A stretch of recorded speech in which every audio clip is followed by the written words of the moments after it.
Boy, what a beautiful day for baseball here in Milwaukee on this Sunday. Warming up to get the yachts back out, Lovey. Or do a little tailgating here at Miller Park as well. The Cubs and the Brew Crew game 3 of the series. Here's a look at the starters. Giovanni Gallardo, the Brewers ace, got to turn into the stopper and stop a losing streak to the Chicago Cubs over the weekend. They've taken the first two. And they'll let the youngster on the hill, Casey Coleman. Brewers got him for 6 earned runs in just 2 1/3 innings. The last time he faced the Milwaukee Brewers. But what the Brewers need to do here in Game 3 is score some runs. The pitching has been outstanding, really on both sides of the slate right now as we take a look at our news and notes and getting ready for Game 3.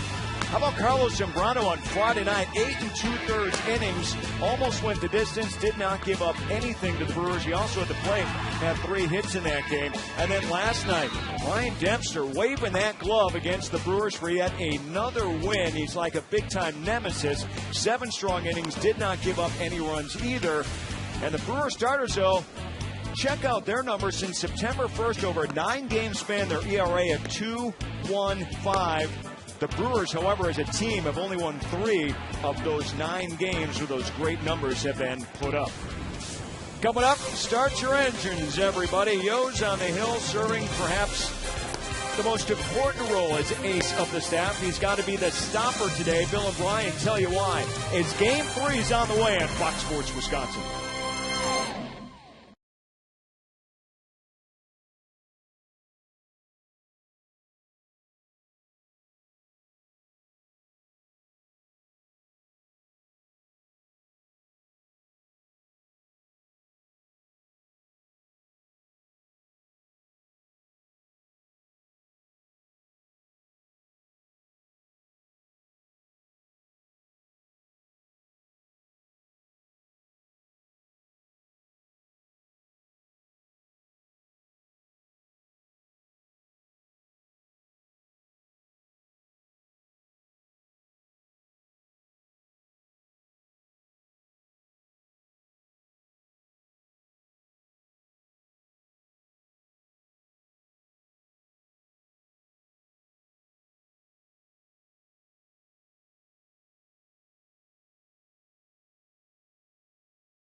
AT&T. Find out what's possible with the nation's fastest mobile broadband network. AT&T. Rethink possible. And by Triple Hop Brewed Miller Lite. Taste greatness. Roof is open on a beautiful Sunday here in Milwaukee, and the season is winding down. Just 22 games remain, just 8 home games left here at Miller Park. Giovanni Gallardo is on the mound today for the Brewers against the Cubs.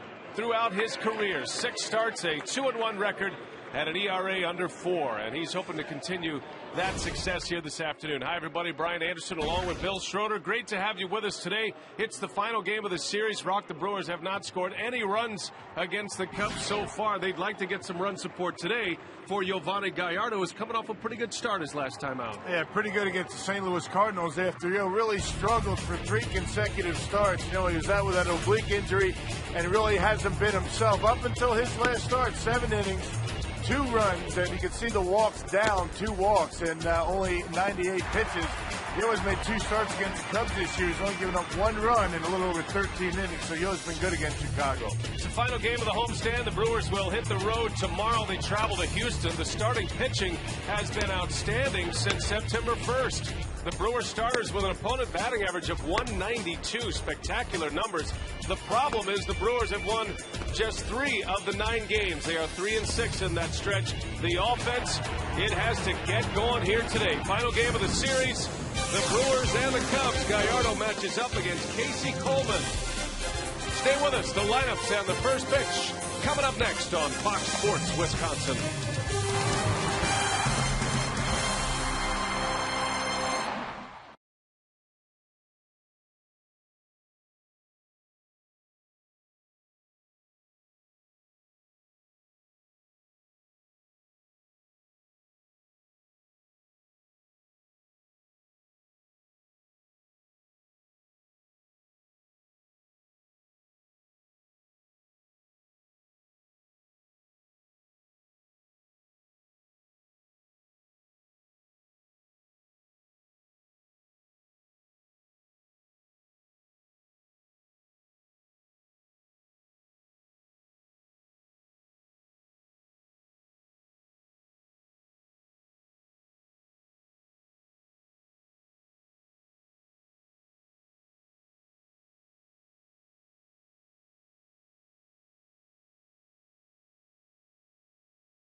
Beautiful shot of downtown on a beautiful Sunday here in Brewtown.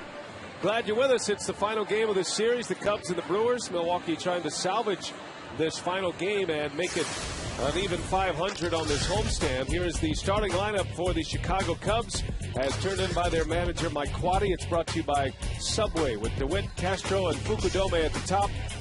Nady, who hit the home run yesterday, the only run produced. Tyler Coleman, then Giovanni Soto, and the bottom 3, Soriano, Barney, and Coleman. And that lineup will face Giovanni Gallardo. Yeah, making start number 28 this year, and his 3rd start against the Cubs. He's 1-0 this year. He's only given up the 1 run in 13+ innings against Chicago, coming off a very good start his last time out against St. Louis. It seemed as though his pitches had the crispness that we remember of Giovanni Gallardo, coming off 3 consecutive starts where he was not very good. And the defense behind Gallardo today is brought to you by Blaine's Farm and Fleet. Braun, Kane, and Hardy in the outfield. McGee, Escobar, Weeks, and Fielder around the horn, and a battery of Jonathan Lucroy and Gallardo. Now, this is why we live here, right? This is ideal baseball weather. Crowd still filing in. A good crowd expected today. 77 degrees as we hit the air. Just a slight breeze coming out of the west. And again, the Brewers have closed the roof slightly to help prevent the long shadows, as you see Ed Rapuano, the home plate umpire, and his crew here today. So just one notch closed up there on the roof. Keeps the shadows out past the mound. Now normally that shadow line would be between the mound and the dugout, but with the roof as it is, it's kind of a new thing for the Brewers. They're hoping that'll help their offense. Blake DeWitt bounces to fielder and one away.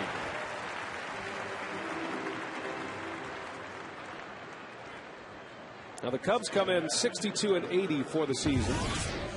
In 5th place in the division. The Brewers are in 4th, 65-75. Milwaukee 10 under.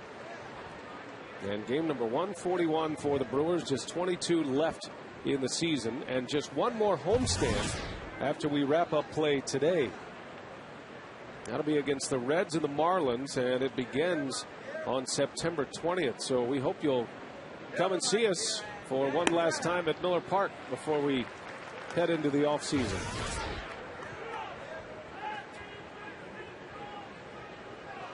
Starlin Castro with one away.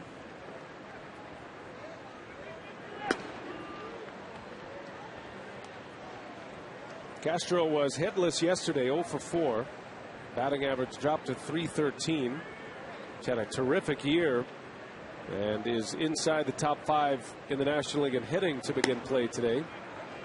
Castro comes in 5th in the league behind Martin Prado. The league leader is Carlos Gonzalez, who's hitting .335. And Carlos Gonzalez of the Rockies making a serious push for a triple crown this year, but he's going to have to pick it up on the home run totals. He's 5 behind Pujols to start play today. Yeah, that's going to be the thing that's going to give him some problems. You know, but getting back to Castro, we've seen him make some very athletic plays. Not running all that well. He's got that hip situation that has kept him down just a little bit. But I'll tell you what, defensively, he made a nice play last night. A couple of nice plays defensively. 2 balls, 2 strikes on Castro, and a swing and a miss. Gallardo strikes him out. And Rock, you mentioned the crispness of Gallardo's stuff, and that's what he showed last time. And certainly some crispness to this breaking ball here against Castro. Yeah, the slider just a little bit off the corner. We've already seen 3 pitches from Yo in the first inning: the fastball, the curveball, and the slider to get Castro. That's a good sign for Gallardo. 2 quick outs. Here's Kosuke Fukudome. Good numbers against Giovanni Gallardo, as you saw with our lineups. Fukudome hitting .364 against Giovanni. That's 4 for 11. And Gallardo puts a fastball by him. And 94 already in the first inning. Good velocity for Giovanni so far.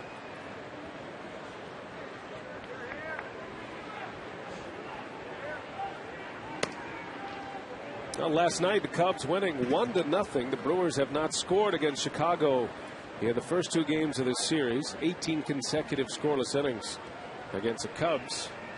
And as for Cubs pitching, they are at 21 consecutive scoreless innings. They haven't given up a run since Wednesday when they faced the Houston Astros. Dempster last night picked up his 13th win. Carlos Marmol has saves in both games. Zambrano was the winner on Friday night. It's Fukudome singles to right. Actually, maybe more. That goes to the wall.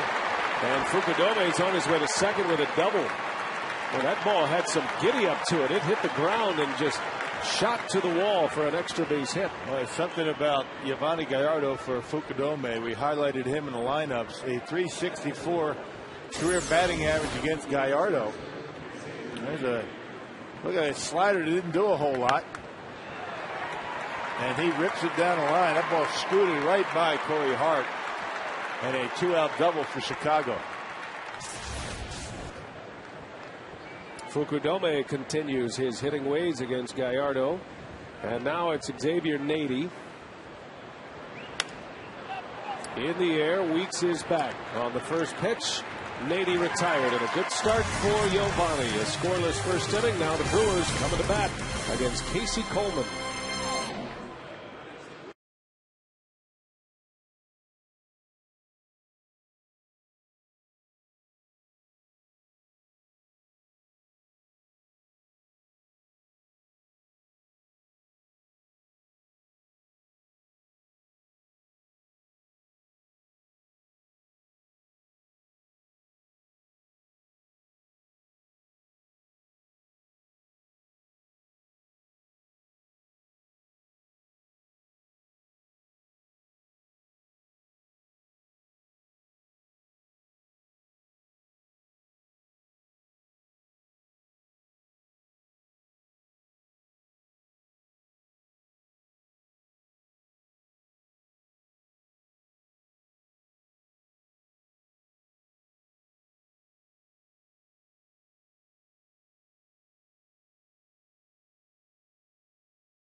Casey Coleman. Here's the lineup. It's brought to you by Subway. Ricky Weeks, Corey Hart, Ryan Braun at the top. The middle of Maka's order has Fielder, McGee, and Kane. And then it's Escobar, Lucroy, and Gallardo. You see McGee's numbers tied for 5th in the National League. 92 RBIs this year. Casey Coleman at 23 years of age. His 5th career start here today. He's 1-1 with a .581 earned run average. And Rock, he made his major league debut against the Brewers. Yeah, got roughed up quite a bit. I mean, they beat him up for 6 runs out of the bullpen, but he spent most of the year in AAA this year, made 20 starts down in Iowa, was 10-7. Part of a 3-generation big league family. Casey Coleman, the son of Joe Coleman, an all-star with the Tigers in the 70s. And his grandfather, also by the name of Joe, was a big leaguer for a decade back in the 40s and the 50s. And also an all-star. Ricky Weeks leads off, a .265 hitter with 26 home runs. Chases on for Weeks. Everybody wondering, is he going to be able to hit 30 homers this year as a leadoff hitter? 26 homers, 78 RBIs. Whether he gets there or not, it has been a special season for Weeks offensively. His career year in 2010. And, you know, I think more than what the Brewers had expected after missing a lot of time in the last couple of years. He has been able to stay healthy all season. Knock on wood, season's not over yet. Going to be tough for him to get to that 100 RBI plateau. Needs 22. One a game. I guess it's doable. On the outside corner, a strike called. Casey Coleman gave him a little Louis Tiant with that fastball to the outside corner. Check this out. Yeah, you can't get lulled to sleep with that little bit of a turn to the back, and then he comes at you right on the outside corner. Here's how the Cubs set up defensively behind Coleman with Soriano, Colvin, and Fukudome. Colvin making his first start of the series. And then it's Darwin, Barney, Starlin Castro, Blake DeWitt, and Xavier Nady. Soto catches. A lot of youth, a lot of new names and new faces in Chicago Cubs blue. Corey Hart comes in batting .278. Hart with 27 homers and 89 driven in.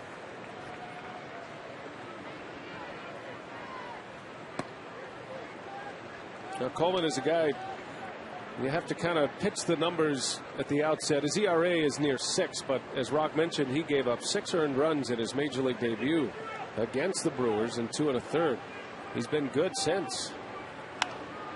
Right off the end of the bat, that's going to squib into right field for a base hit.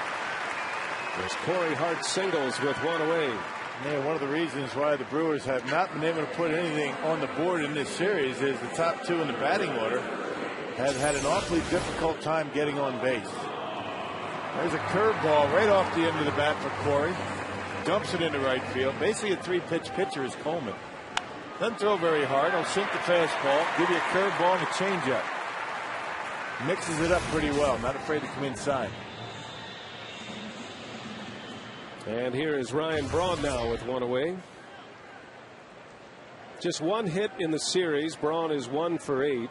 That hit came on Friday night in his final at bat against Zambrano. Got a single against Zambrano.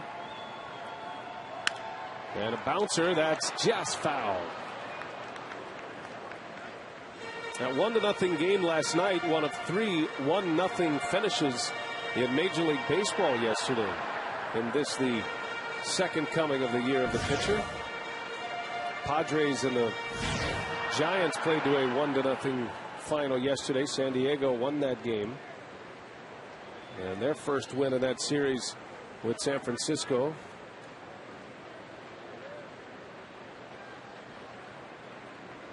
Could be much of the same out there in that game. Pretty good pitching matchup out there in San Fran.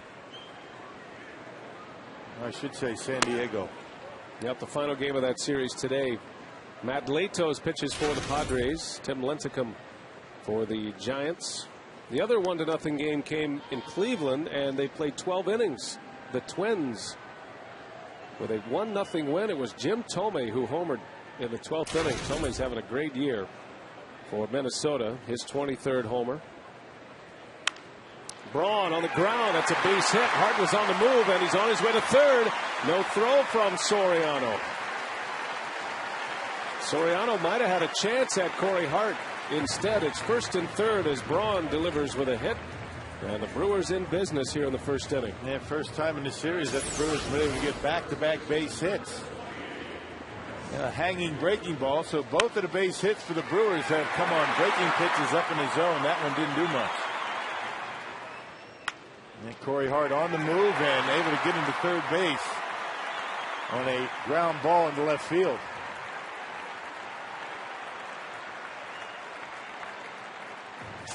First and third for Prince Fielder.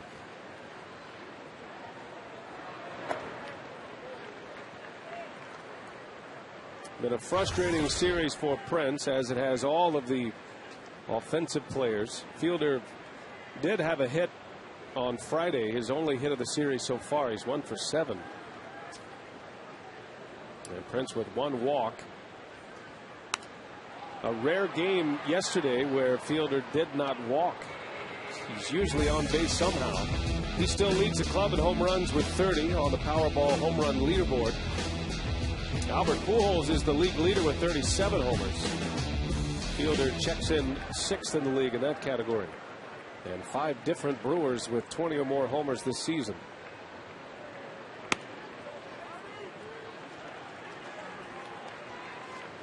And you figure Ryan Braun to stay put over there at first base, or at least you would think so that they're forced to pitch to Prince. Ryan takes off, they might just walk him. Because if he's going to run, this would be the pitch to do it, a 2-1 count. That's why you saw Coleman throw over. Braun had a big lead, close play at first.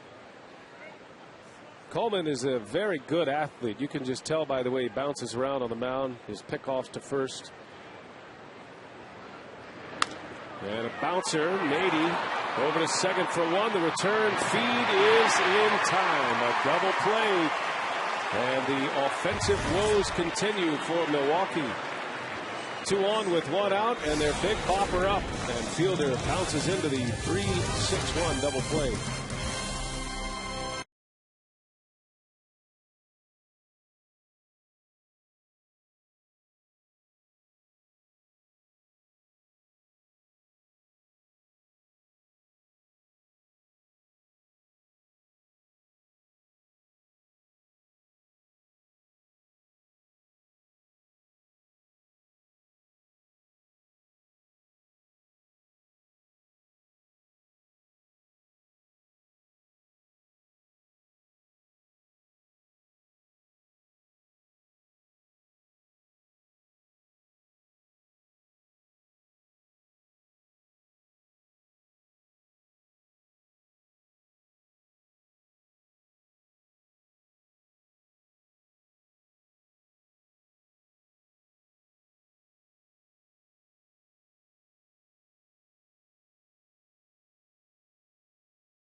Mark Rogers, who pitched a scoreless inning out of the bullpen in his major league debut on Friday, will get an opportunity to start against the Florida Marlins during the next and final homestand of the 2010 season. Ken Maka made the announcement today, and that's quite an accomplishment for a guy that missed the 2007-2008 seasons with shoulder surgeries. And another update on another starter in Doug Davis.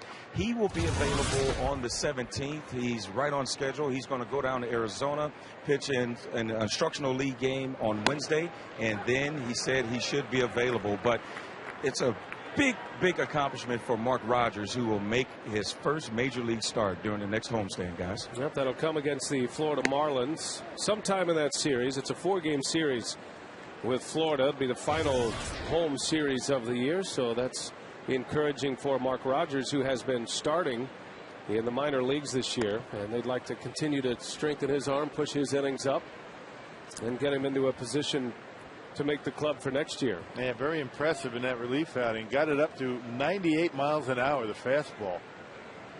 That's good stuff out of Rogers. So some of these kids coming up with big fastball, big arms. You love to see that. Escobar makes a catch. Tyler Colvin retired. And I would imagine Doug Davis, and Kelly mentioned Davis. I'm kind of surprised he's coming back, but I would imagine he'd like to show all of baseball, if not the Brewers, that he's healthy and could potentially be ready to pitch for next year. It's always good to be able to get out on the mound before the season ends. That has been a lost season for Doug Davis. Had a problem with the heart and the lining around the heart, which put him on the disabled list, and then started to have some arm troubles when he came back. And Doug Davis doesn't figure to be in the future plans for the Brewers, but you never know. I think more than anything, Doug Davis would just like to get on the mound and showcase a little bit, just to see if he's healthy. Has 12 years in the big leagues. This year, only 8 starts. And really never was able to get on track. I mean, he starts some rough starts. High pitch counts early. Just was not a good year for Doug Davis. Brewers look like they are starting to trend toward a youth movement, and now that some of these pitchers from their minor league system, especially some of their first rounders, are available again. Jeremy Jeffress coming off suspension, Mark Rogers coming off the 2 shoulder surgeries. I think Doug Melvin and Gord Ash are excited about the potential of giving these young pitchers a chance. And then there is another wave of hard throwing pitchers in the minor leagues that are, rookie ball, single A level at this point. Maybe next year a double A and triple A, you could see them push. So I think Brewers are hoping that things are going to turn around on the pitching front in their minor league system. They certainly have the arms now. Yeah, some guys that can make mistakes with location and get away with it with the big fastball. Giovanni Soto draws a walk. A 1-out walk issued by Gallardo.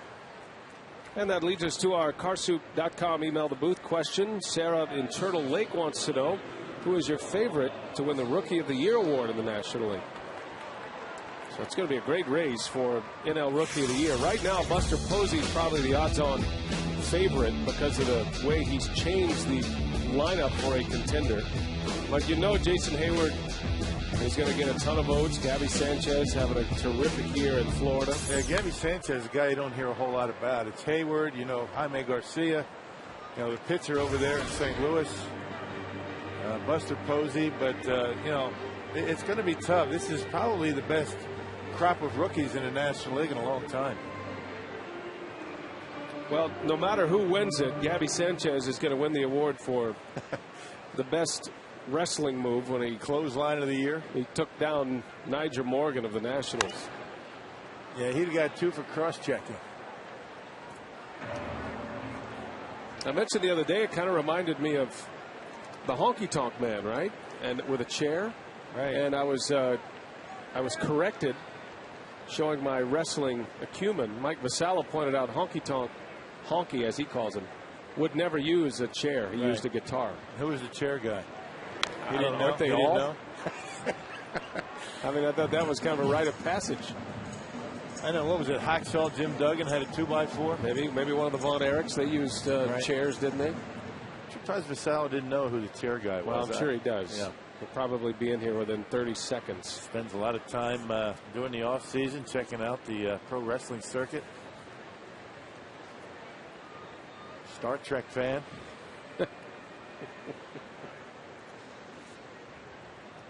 0-2 to Soriano. Ball and 2 strikes.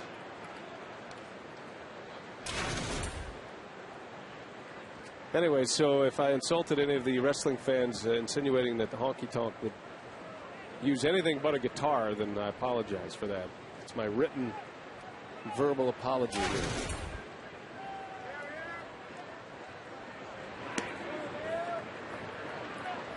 Count evens at 2-2. Soriano again batting 7th. Hit 7th yesterday, was 0 for 2 with a walk. He's hitless in this series. 0 for 5, but he's walked twice.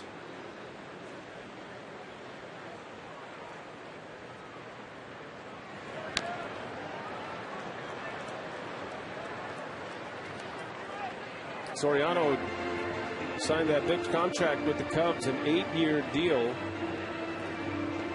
It's his namesake in Tampa Bay that is making headlines this year. Rafael Soriano, the Rays closer.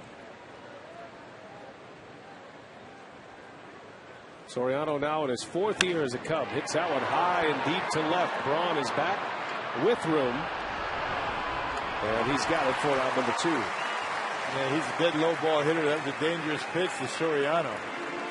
Had that big long bat, one of the longest bats in all of baseball. Stands right on top of home plate, up in the front, and you give him a fastball down and in, he'll get a pretty good swing at it. Almost knocked that one out of here. Now the Cubs with 4 more years with Soriano. Halfway through his 8-year contract. Yeah, pretty much untradeable, you would think.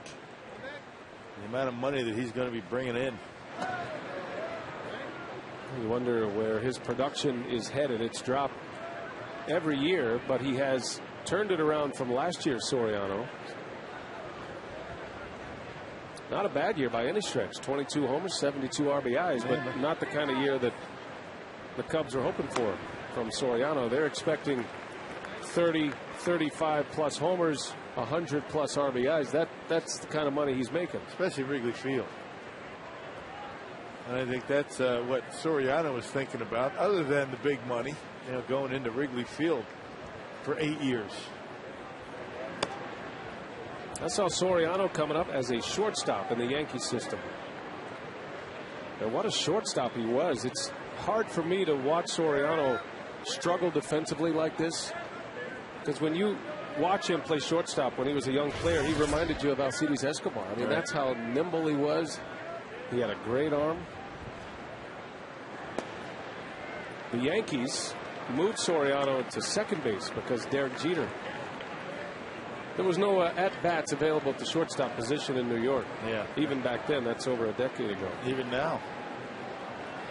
And Frank Robinson over there with Washington moved him to left field. Soriano didn't want to do it. There's another walk. Darwin Barney draws a walk. And 2 men are on now against Gallardo. 2 outs, and the pitcher Casey Coleman coming up.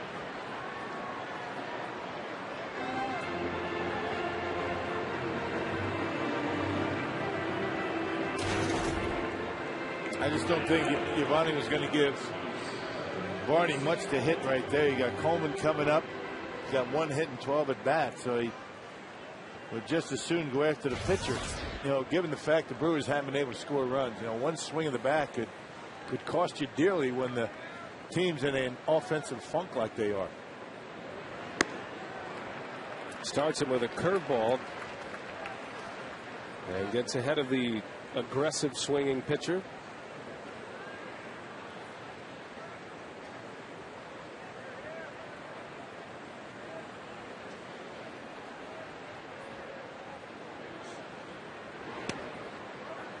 Fastball this time. 0-2 the count.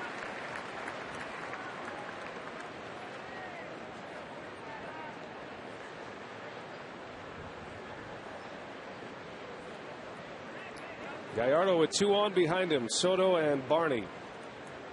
And an 0-2 count on Coleman. Left-handed hitter, despite being a right-handed pitcher. That's why he wears that brace on his right elbow.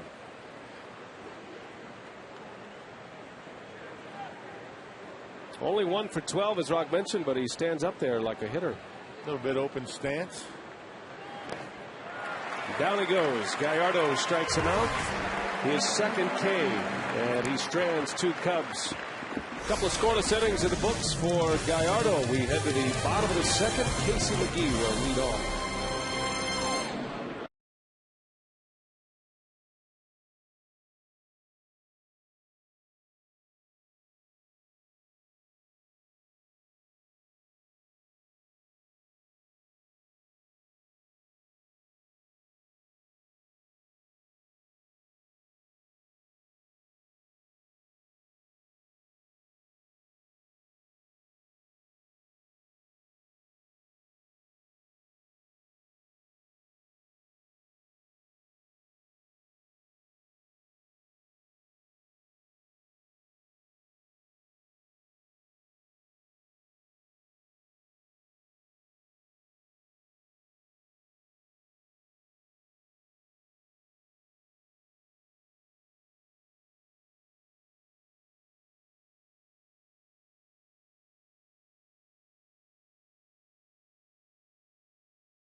And it's time now to dig out the archives thanks to Digger's Hotline. Today's starter, Casey Coleman, made his Major League debut against the Brewers back on August 2nd.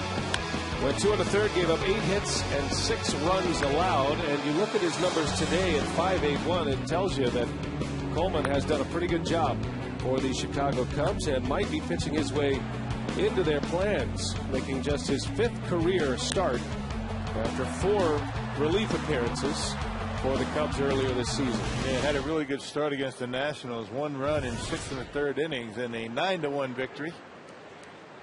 Still trying to settle in as a Major League starter, but he's certainly getting an opportunity. A couple of Caseys going at it. Casey Coleman and Casey McGee, and it's over to Casey Barney. And he throws him out to Casey Nady. 1 gone. Did I get that wrong? Casey Barney. Darwin Barney. Yes. Darwin Barney. Xavier Nady.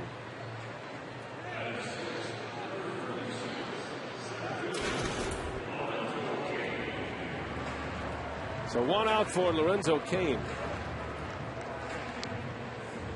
Casey would be a much simpler name for us for the Cubs compared to what they have today.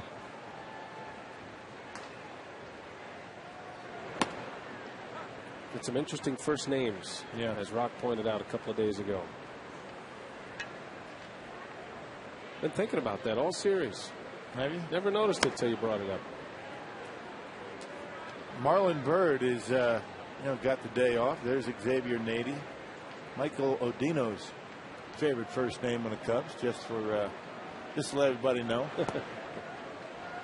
How about Lorenzo? It's a good first name. Yeah. Lorenzo Cain. Sounds like an action figure. Bouncing ball, going to be a tough play. Castro fires. Cain safe. Infield hit. No chance. Cain gets down that line extremely fast. He gets to full speed very quickly, and you knew right away that was going to be a tough play for Starlin Castro.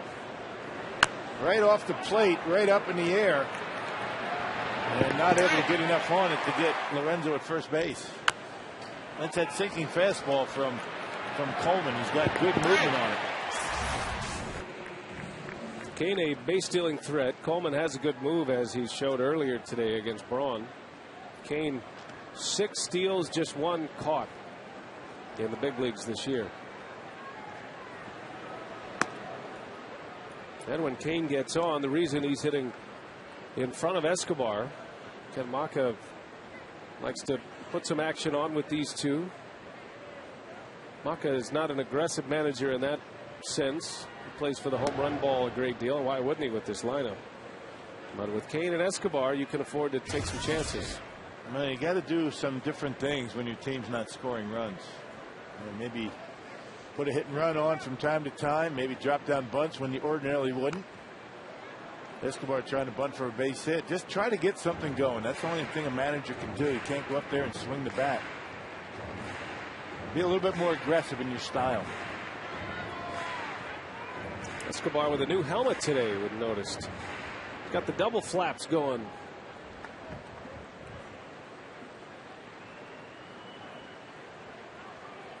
Escobar as Coleman checks on Kane.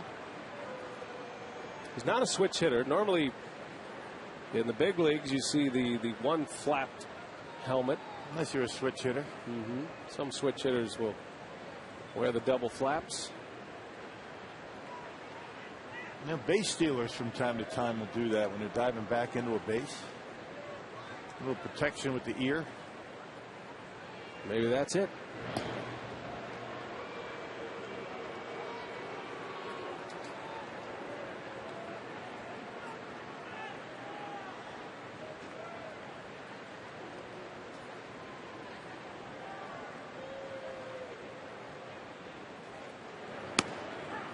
Strike to Escobar.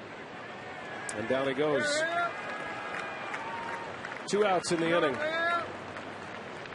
Visit the official online shop of the Brewers at brewers.com. Browse the largest selection of online authentic team gear, including official caps, t-shirts, jerseys, collectibles, and more. Get your team gear straight from the source. Shop the brewers.com shop.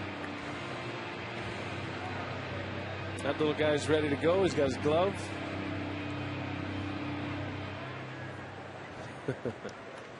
He's wanting to see some runs like everybody else. Jonathan Lucroy with 2 away. Brewers had a golden opportunity to score in the first. 2 on with 1 out. Fielder coming up. But Coleman got Prince to roll into a 3-6-1 double play. That ended the inning.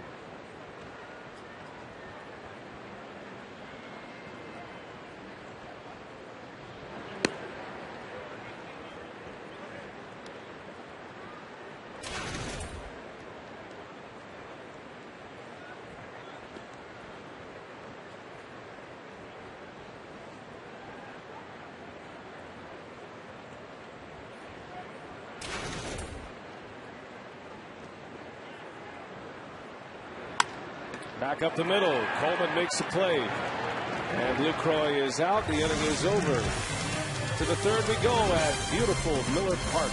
No score.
presented by Piggly Wiggly, the official supermarket of Fox Sports Wisconsin. And by Ho Chunk Gaming Wisconsin, your ticket to more. Top of the third on a beautiful Sunday afternoon here at Miller Park. I'm pleased to be joined by Executive Director of the Brewers Community Foundation, Cecilia Gore. And Cecilia, it's been quite a year for you guys off the field, of course. And just, you have a special thank you for the fans that have participated in that, right? I would. I'd like to thank all of our fans that participated in our activities for Brewers Community Foundation. We've had phenomenal support. Every game day we have fans that play our 50-50 raffle. We've had individuals participate in our online auctions and just generally have been very supportive of our activities. And has also been able to fund a lot of events because of that and a lot of programs because of those events, correct? Correct. As of September 3rd, we've already granted over $500,000 in funding to nonprofits that support health, education, recreation, and basic needs. So we've been able to provide dollars to organizations like Girl Scouts, Boys and Girls Clubs, City Year, Ronald McDonald, just the list goes on and on. But they're meaningful organizations that are really making a difference in this community. And one of the things that had a huge part in that has been the 50-50, one of the most successful programs that you guys have amongst the Brewers Community Foundation, right? That's right. We have some phenomenal sellers that are out in the stands right now in their orange T-shirts. And we sold nearly $800,000 in 50-50 raffle tickets this year. So I'm quite pleased with that effort. Thanks for your time and congratulations. Thank you. All right, guys, you still got one more homestand for that 50-50 raffle, and that's quite a program. Yep, it's been a big part of the Brewers Community Foundation this year. And congratulations to Cecilia Gore and all of her efforts. And we also tip our hat to Lynn Sprangers, who was in that role last year. Turned it over to Cecilia, and Cecilia hasn't missed a beat. Right.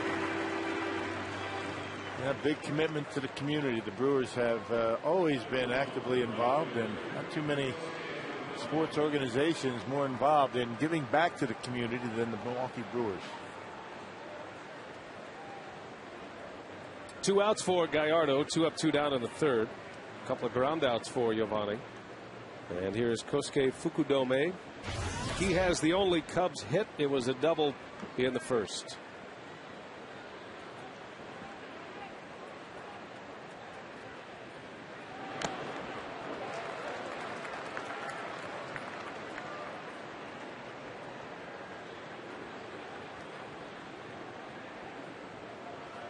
Fukudome might have the biggest shin guard in baseball.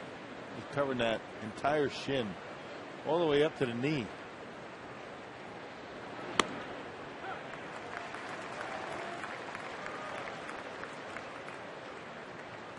All he needs is a chest protector. And he's ready to go.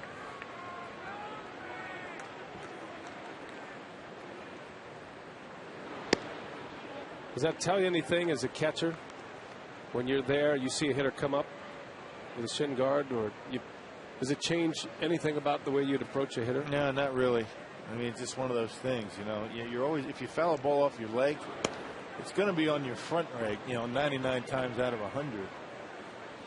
But it could have been just one foul ball off the leg, that has given him problems for a while. So it doesn't tell you anything.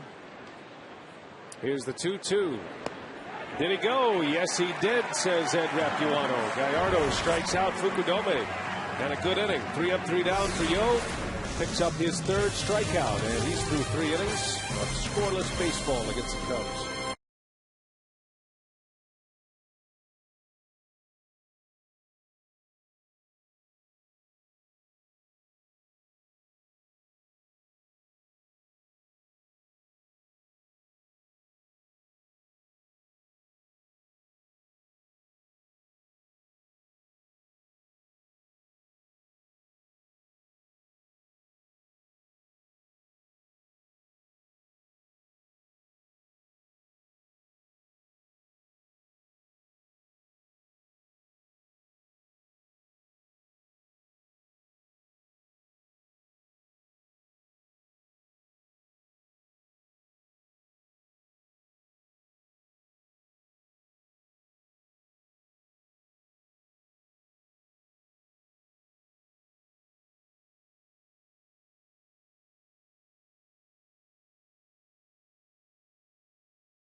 round of questioning. You can send your answer to 234-234. It's W for the NL West, X for the NL East, and then Y for the AL East, Z for the AL Central. It's amazing how much the divisions have turned over a little bit since we started this question last week. The U.S. Cellular text to vote. Yeah, most of them going to go down to the wire. That's for sure. Just about every division except for perhaps the American League Central, American League West, and perhaps the National League Central. The Cincinnati Reds with a 7-game lead over the Cardinals. And Cincinnati won yesterday. Joey Votto with a game-winning home run in extra innings in the 10th inning. And the Cardinals lost to Atlanta. So a 7-game lead for the Reds. Meanwhile, the Braves and the Phillies are all tied up again in the American League East. How about the Rockies over in the West? Something. 2.5 games back. They won 9 straight. Wow. Gallardo bounces one to Castro. One away. Don't forget, you can log on to FoxSportsWisconsin.com for the latest news, stories, interviews, and coverage of the Packers, the Badgers, and, of course, the Brewers. FoxSportsWisconsin.com, local teams, local sports, local connections, all dedicated to the hometown fan. Saw Bob Brainerd at the ballpark today doing his diligence, crushing the spread as usual. Bob eats a lot, yes, you know, he does. For a skinny guy. He's always eating. Amazing. Might have a little piece about the food in the booth here. The TV booth. He samples it. Check it out. Every day. I guarantee he's eating something here. I told you. Every time we see him.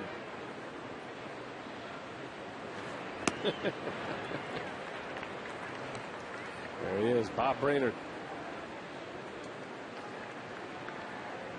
Writing for FoxSportsWisconsin.com. Looks like he might have a little writer's block right now. He's kind of stuck on one sentence. Maybe the brain freeze from that ice cream. Maybe it's a break. He's taking a break with his 9th ice cream bowl of the day. Speaking of ice cream, we had a visit from Mike Vassalli. A little bit upset with me over the Star Trek comment. As Weeks rolls one to Castro. He says he does not watch Star Trek every day, but he does eat a lot of ice cream. Hey, catch all the action of 2010 Major League Baseball postseason on Fox and TBS. The excitement begins on October 6th with the Division Series on TBS. Was Mike demanding a retraction? He was. Look at ears move. Nothing but ears moving up there. Constantly eating.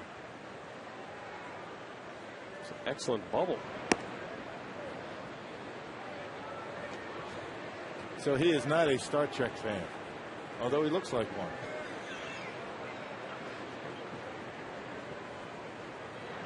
Good show.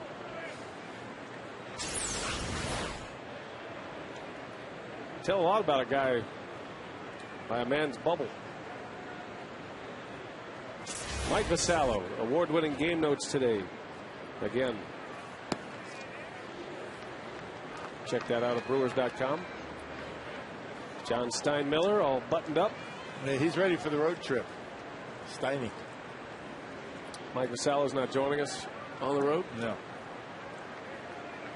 It's interesting. Corey Hart takes ball 4. So a 2-out walk given up by Casey Coleman. There's the PR team. Got Lorraine up there. Rob Edwards announcing Ryan Braun. There are the 3 Musketeers.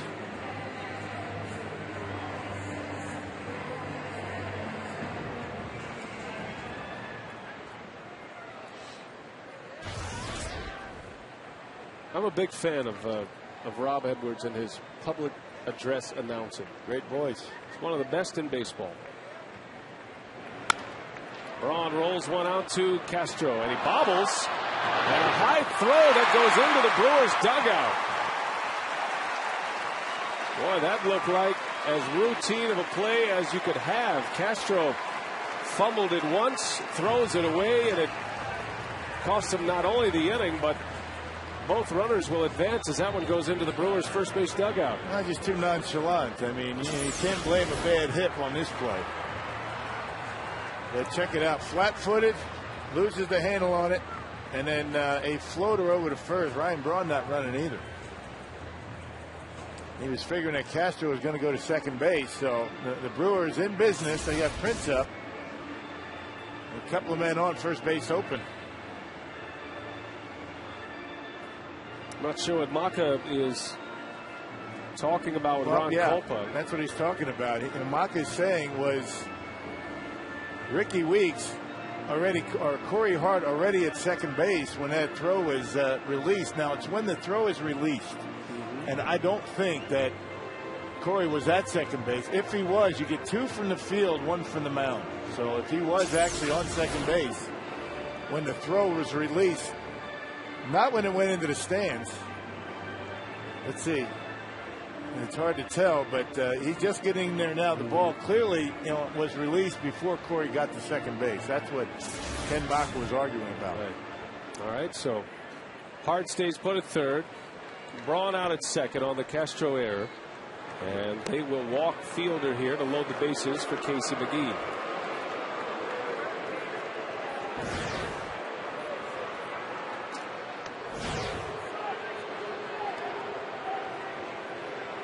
Fielder leads the National League in walks this year. This will be his 94th walk. 11 of those intentional walks. And it's going to give McGee a great chance here against his old mates. Bases loaded. Quaddy, no doubt, discussing Starlin Castro with Alan Trammell, his bench coach. Nothing ever is routine in the game of baseball, and I think Starlin Castro just took that one for granted, and it cost him.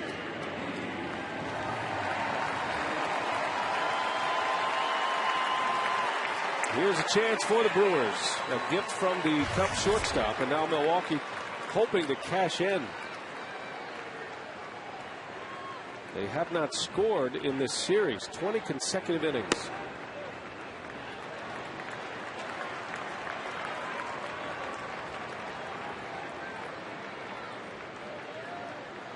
Hart, Braun, and Fielder on the bags.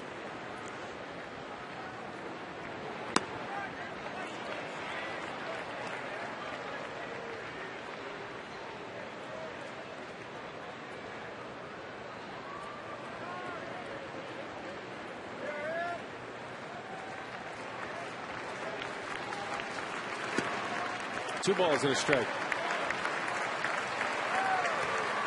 Crowd trying to rev up a little bit. The Brewers with 3 hits thus far, but nothing on the board. 3 hits and 2 walks. It's McGee shatters his bat. Castro has got it this time, and the inning is over. And the scoring woes continue. The Brewers shut out for 3 innings by Casey Coleman.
Begins at noon, ends with a post-golf dinner reception and silent auction, plus a Q&A with John Hammond. Visit foxsportswisconsin.com. Click on the events banner for complete details. Giovanni Gallardo starts his fourth inning. Coming off a 3-up, 3-down inning with a strikeout in the third. And Yo with 3 strikeouts, 2 walks. Xavier Nady takes strike 2.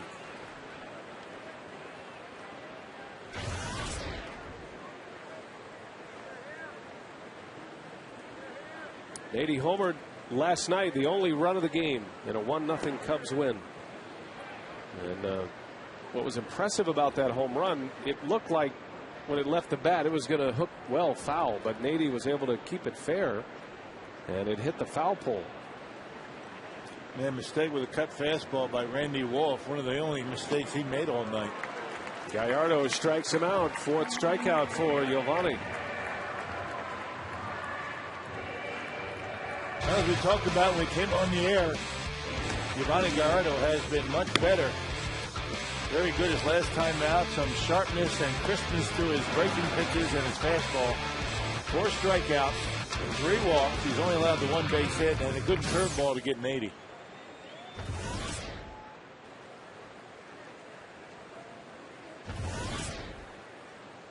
Check that, 2 walks. Both coming in the second inning for Gallardo. Tyler Colvin, 19 home runs this year. That leads all National League rookies. And you figure he'll be in the picture for the National League Rookie of the Year. I'm sure he'll get some votes.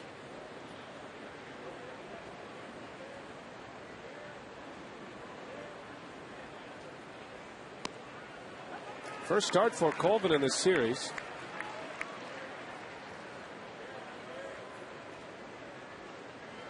Made a pinch hit appearance yesterday.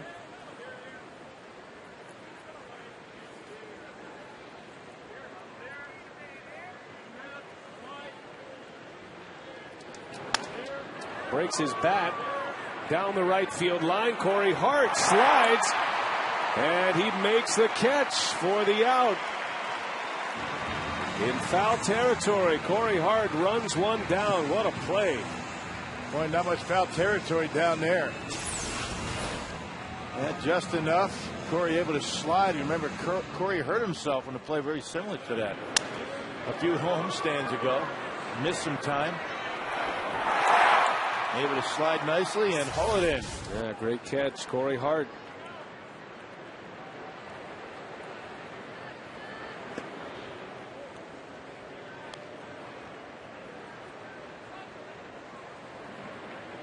Giovanni Soto with 2 out.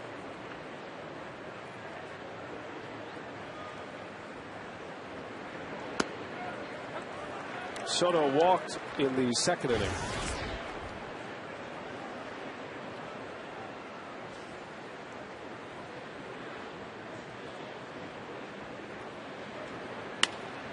And a base hit. So aboard twice, Giovanni Soto. Second hit allowed by Gallardo.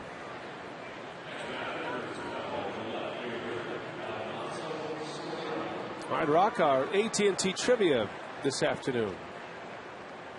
When was the last season a Brewers player did not lead the team with 100 or more RBIs?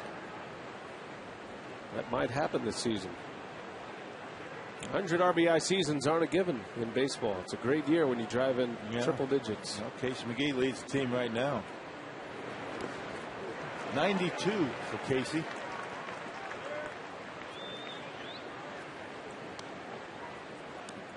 Of those 92 RBIs as a third baseman. McGee has a chance at the franchise record for RBIs by a third baseman in franchise history, which is 97. Ryan Braun achieved that number in 07.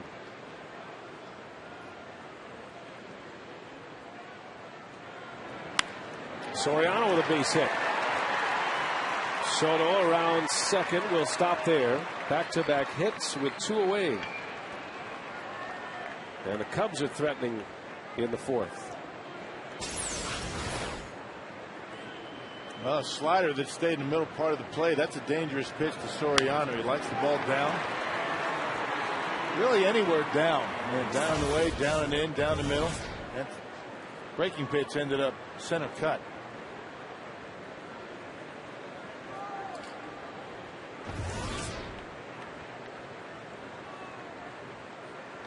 And 2 going for Darwin Barney.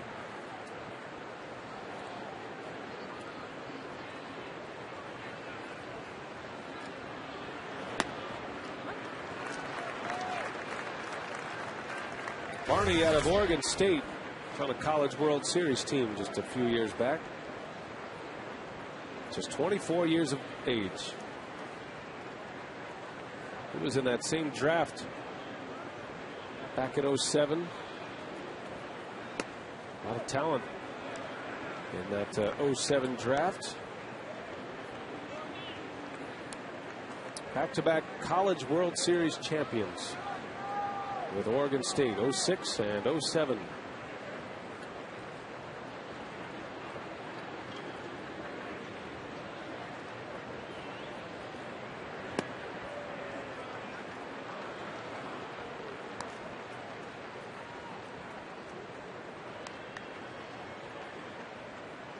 This guy's been a tough out in this series. Had a good night on Friday night. Did not play yesterday.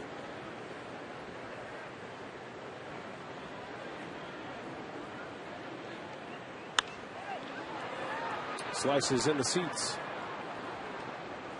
Count evens a 2-2 on Darwin Barney. It's only his 18th game in the big leagues. He was promoted to the big leagues August 12th.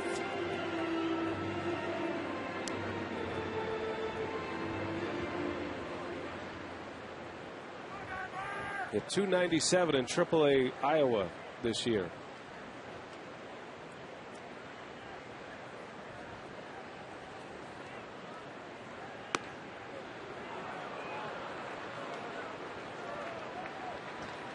Another example of, as Rock says, the bat plays. He was a shortstop mostly through the minor leagues, but with Starlin Castro at shortstop for the Cubs, you got to find another position to play, and if you can hit, that transition is a lot easier. Runners go, bouncing ball. Escobar is there, fires to first, and it is in time for the out. Barney retired. Gallardo through 4. A great catch by Corey Hart.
Pitching well. 4 shutout innings thus far. He has 4 strikeouts. He's given up just 3 hits. But Casey Coleman putting zeros up as well.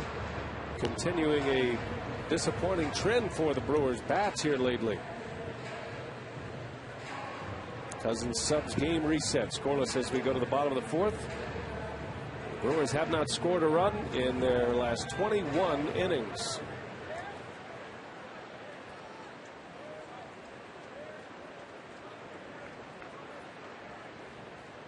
Lorenzo Cain will lead off. Had an infield hit in the second, one of the 3 hits that Coleman has given up.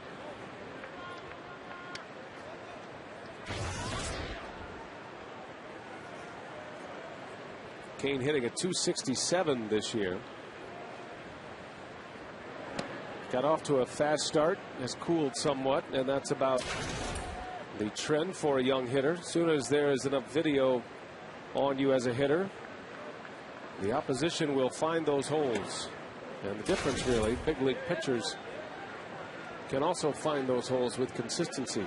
They know where they're throwing it typically. Yeah, they'll wear you out until you make an adjustment. 2 balls and a strike. And a fly ball to right. Fukudome. An easy play, 1 away. But I don't think anybody thought that Lorenzo Cain was going to hit 450 all year.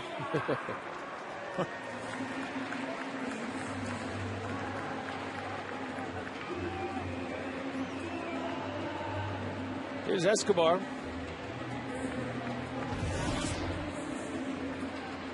Got to tip your hat to Coleman so far. He's had some big run producers at the plate with men on base. Got fielded to bounce into a double play in the first, and then he retired Casey McGee with the bases loaded last inning. Pitching around a Starlin Castro error. Another fly ball to right. 2 outs. AT&T trivia. The last season, the Brewers player did not lead the team with 100 or more RBIs. And you got to go back to 2006. Bill Hall with 85 runs batted in that year. It was a great year for Hall, but it didn't say much about the club in general as a team. Hall now with the Boston Red Sox. Some news out of Red Sox Nation today. Mike Lowell has announced he will retire at season's end. Been a rough year for Lowell. Tough time staying healthy. He's had a good career, though. He's currently playing with a broken rib. Red Sox thought they had Lowell traded this offseason to the Rangers, but he failed a physical, had a thumb injury.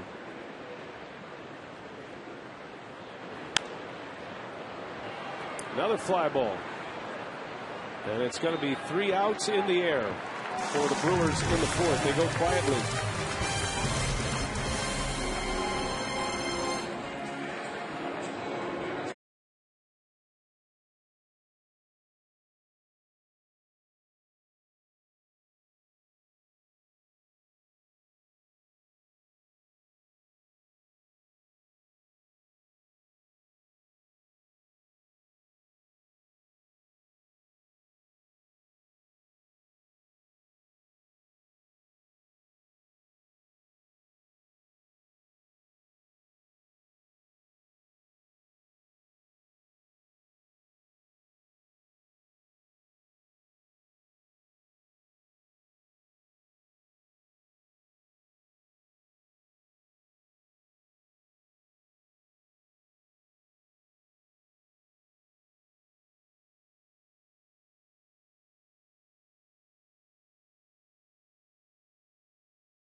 Brewer pitching staff has certainly been on its game. Gallardo Monday against the Cardinals went 7 innings, gave up just 2 earned runs. Then it was followed up by Narvison's effort against St. Louis. The Brewers won 2 out of 3 from the Cardinals. Capuano had his best start of the season on Wednesday against St. Louis.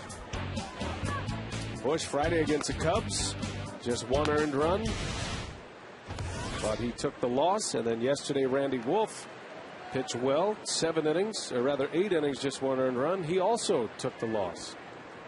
So this run of good pitching hasn't necessarily resulted in wins for the Brewers, which is a little concerning. It's kind of the way the season's gone, though, isn't it? I mean, he's having a tough time putting everything together on a consistent basis for a nice long stretch. Coleman bunts the pitcher. Gallardo makes the play on him. Yeah, you like the way Casey Coleman goes about his business. Looks like an athlete as a pitcher. That's a nice bunt, a little bit too close to Giovanni Gallardo, but got down that line in pretty good shape. Doesn't run down the line like a pitcher. And most guys are going to jog down the line. Because most pitchers aren't going to try and bunt for a base hit either. He's a pitcher, but he just looks like a ball player, you know. Fields his position well, has a good pickoff move. A lot like Gallardo.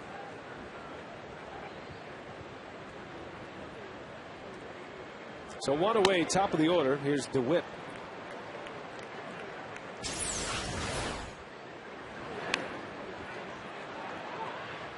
Remember Mike Hampton, the way he used to run down the first baseline?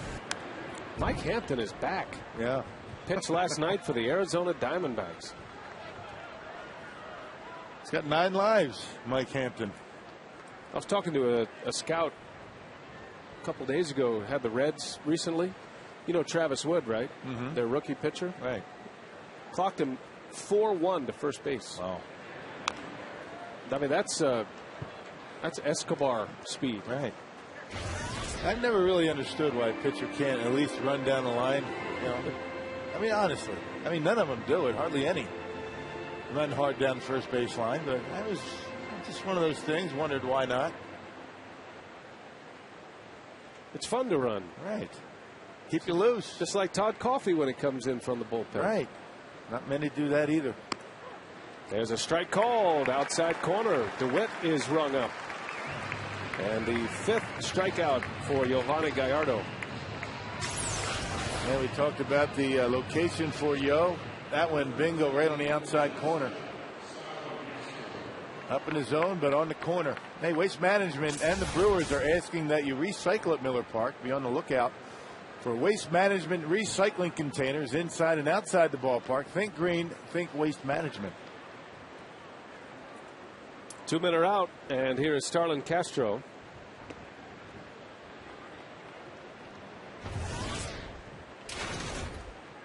Giovanni with 5 strikeouts, 2 walks allowed. He's given up 3 Cubs hits. And Gallardo will lead off the bottom of the 5th. Might be one of those days Gallardo provides his own offense. He's been known to do that in the past. I remember a game against the Pirates last year where he finished the game. He pitched a shutout and he hit a home run, the only run of the game. Yep, got things going in Florida. Remember that game? 0-0. Yo hit a home run. I think it was 0-0, but. And then last year against Randy Johnson, got things going with a 3-run homer. Had a game similar to that earlier this year in San Diego. That's a little flare that will fall. Good piece of hitting by Castro. Just reached out like a tennis backhand and served it into center. Man, he's incredibly talented. Sometimes he'll make a play or not run to first and have you scratching your head, but he's got a lot of ability, a lot of raw tools. Yeah, the curve ball, not a bad one, right on the corner, but not much you can do about that. You know, off the end of the bat, able to reach out and just punch it into center field for still another 2-out base hit. All 4 hits for the Cubs have come with 2 outs. And 5 of their 6 base runners coming with 2 outs. If you add the walk to it.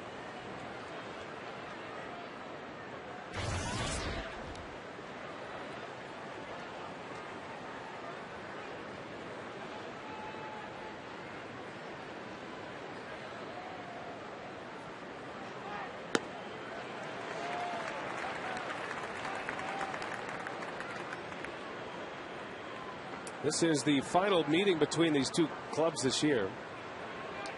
Cubs are continuing their road trip tomorrow. They go to St. Louis.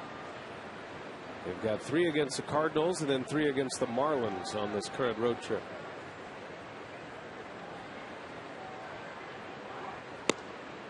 The Brewers go to Houston tonight. A 3-game series with the Astros and then 3 with the Giants over the weekend before they return to Miller Park September 20th. It's a Monday. And that'll be the final homestand of the year. The Reds and the Marlins.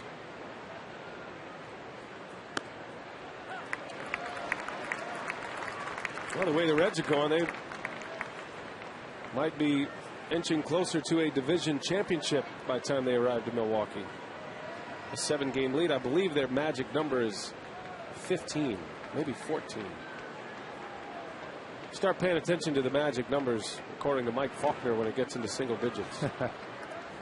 Combination of Reds wins and Cardinals losses.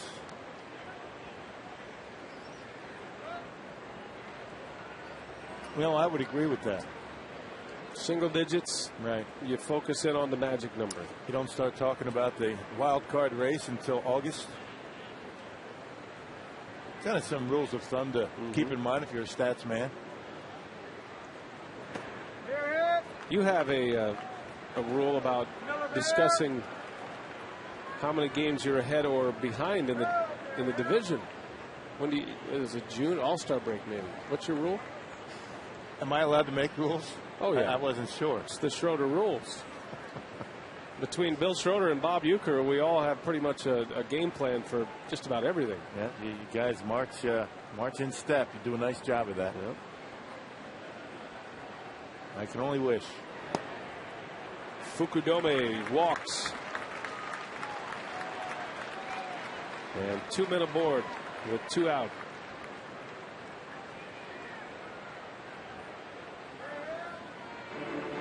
I'll bring Xavier Nady to the plate.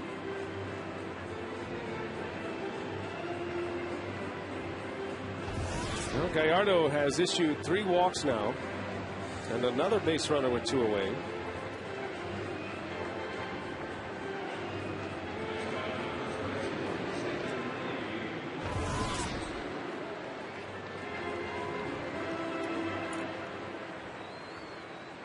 Two on, 2 down. Nady is 0 for 2. Gallardo struck him out his last time up.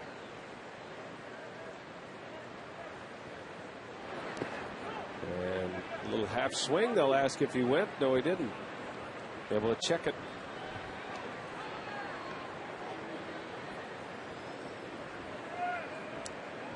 It's been a bit of a lost season for Nady as well, coming off Tommy John elbow surgery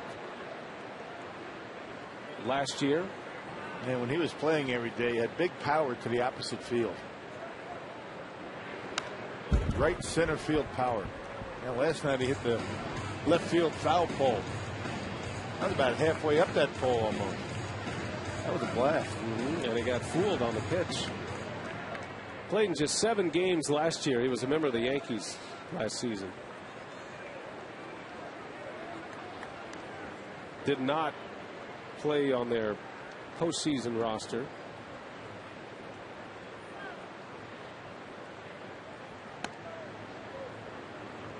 Traded from the Pirates to the Yankees in 08. Yankees were hoping he'd hit home runs like this. An elbow injury, which required surgery, knocked him out. That's big strength, though. You see that swing like that from Xavier Nady. It shows you the kind of pop he has. And able to keep it fair. That's really what impressed everyone. Yeah, really didn't get all of it either. Maybe not halfway up. How about a third? Into center. Kane is right there. The inning is over. So Gallardo is allowing some base runners, but still working on a shutout.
AirTran, go, there's nothing stopping you.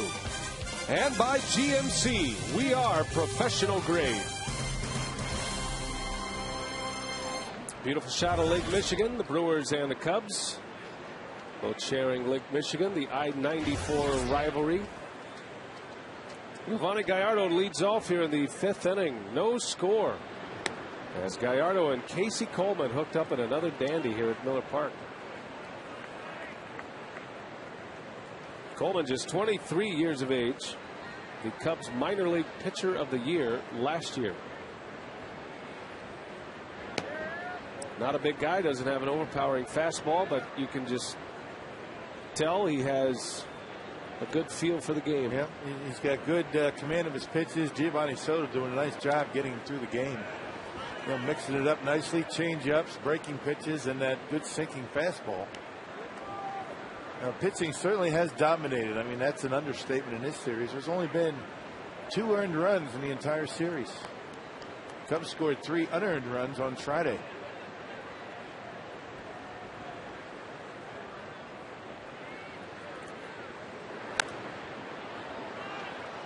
Coleman played his college ball at Florida Gulf Coast University out of Fort Myers. Same college as Chris Sale. Sale, the hard-throwing lefty of the Chicago White Sox, who's kind of burst onto the scene this year.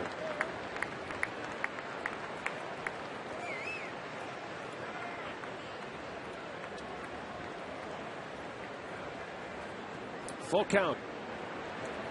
And Gallardo stings one into right center. That's going to go to the wall. Yovani Gallardo on his way to second, and he's in there with a double. So it's the Brewer pitcher that perhaps gets something going for Milwaukee. Oh, that's a beautiful swing by Yo. My goodness. Yeah, sinker was up in the zone right down the middle on the 3-2 pitch, and Yovani drives it to the opposite field. Nice swing by Gallardo and getting things going. The Brewers finally able to get a leadoff hitter aboard. It has been very difficult for the Brewers to do that in the first 3 games of this series. Only did it once last night. 4th double for Gallardo to go along with his 4 home runs. And Ricky Weeks, a little bouncer. And the play is made by Barney, and Gallardo cannot advance, so Weeks is retired for the first out. Hey, that brings us to today's Time of the Game winner. It's Eddie's Ale House and Eatery in Sun Prairie. As they call the Brewers in the next 24 hours. Eddie's gets 40 Miller Lite Beer Pen tickets to a 2010 or April and May 2011 Brewers home game. This offer courtesy of the Tavern League of Wisconsin and our good friends at Miller Lite.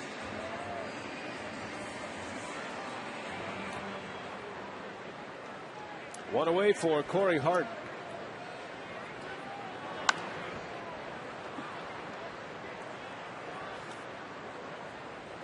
Hart has been aboard twice against Coleman. He singled in the first inning, flared one into right field for a base hit, and then he walked his last time up.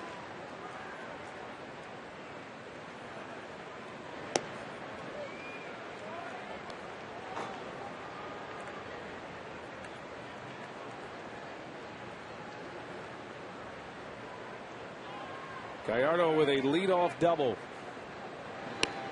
And a strike from Coleman. Ball and 2 strikes.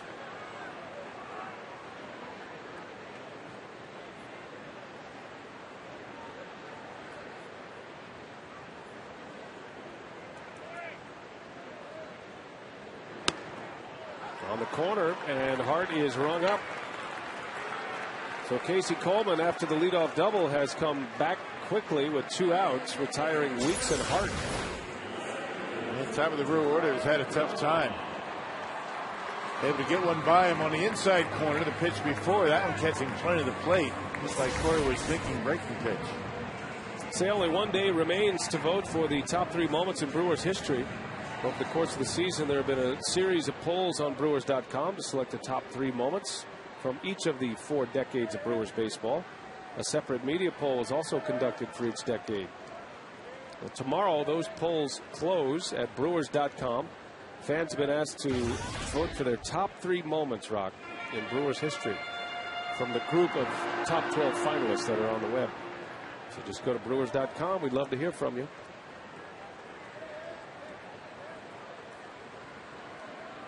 Two outs. Here's Braun. And a strike. Pinpoint command with that fastball from Coleman. When he made his major league debut against the Brewers back in August, it was a part of Major League history. Became the first family in Major League Baseball history to have 3 generations of pitchers reach the big leagues. As Braun cues one, that is going to fall. It's fair. And here comes Gallardo. He'll score. Braun on his way to second with a double. And the skunk is out of the box. A filthy, rotten skunk at that. A 3-day skunk. Well, finally, the Brewers on the board. It wasn't pretty for Brawny. His second base hit today.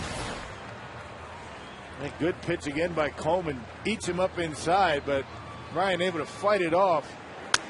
Just able to get it over Nady's head at first and down the line for a double. Giovanni scores after his leadoff double. A 2-out broken bat double for Ryan Braun scores Gallardo, and the Brewers have a 1-0 lead. And their first run of this series. And with a base open at first, the Cubs content to intentionally walk Prince Fielder, which will give Casey McGee another shot with runners on base.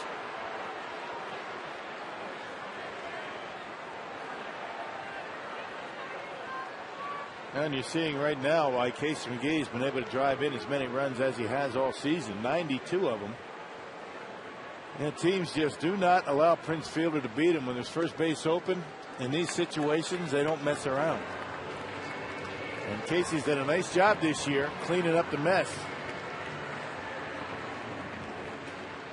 Well, McGee was up with the bases loaded in the 3rd inning, grounded out to end the inning. And now another shot, 2 on with 2 away. 1-0 Brewers.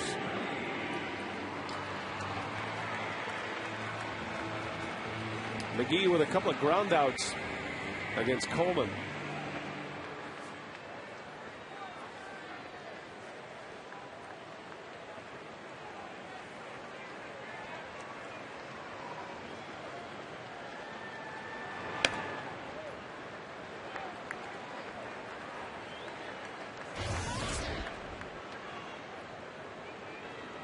McGee normally very good in spots like this. A .342 hitter with runners in scoring position. Had a good one to hit right there. That sinker stayed up, didn't do anything. Right in Casey McGee's wheelhouse. He likes the fastball up in the zone. Let one get by. Coleman has given up 3 home runs in the big leagues.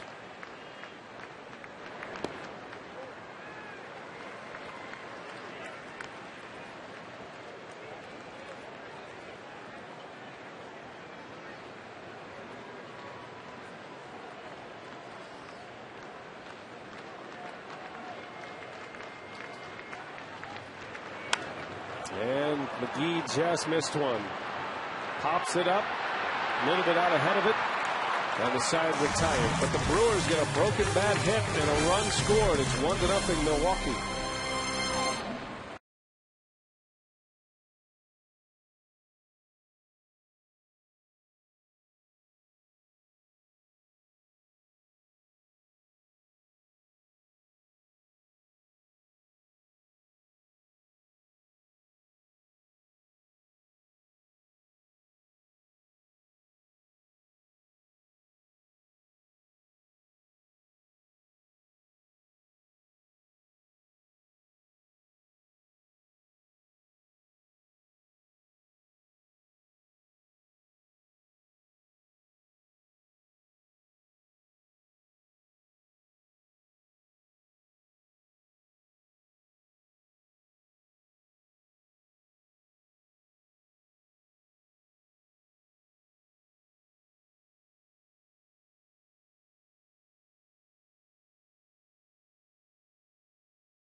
on the board for Milwaukee. And a reminder that this copyrighted telecast is presented by authority of the Milwaukee Brewers. It may not be reproduced or retransmitted in any form, and the accounts and descriptions of this game may not be disseminated without the express written consent of Dan Larea and the Milwaukee Brewers.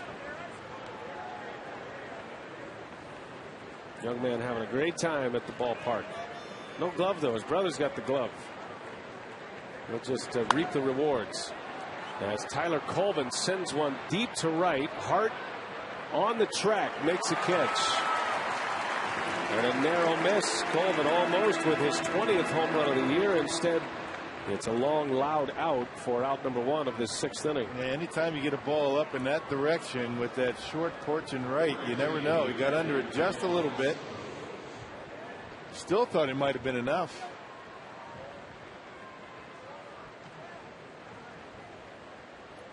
Gallardo threw 5 1/3, has 5 strikeouts. Another one in the air to right. And Hart will settle under this one. Soto is retired. 2 quick outs here in the 6th inning. They have 3 pitches, and Yo's got 2 outs. That'll help you out. 91 pitches for Gallardo as we have 2 outs in the 6th inning.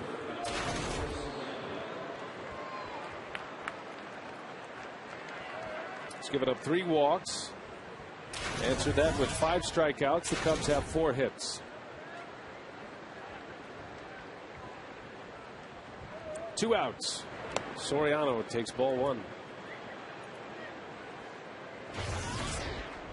The Reds and the Pirates head to the 9th inning. Cincinnati clinging to a 1-0 lead.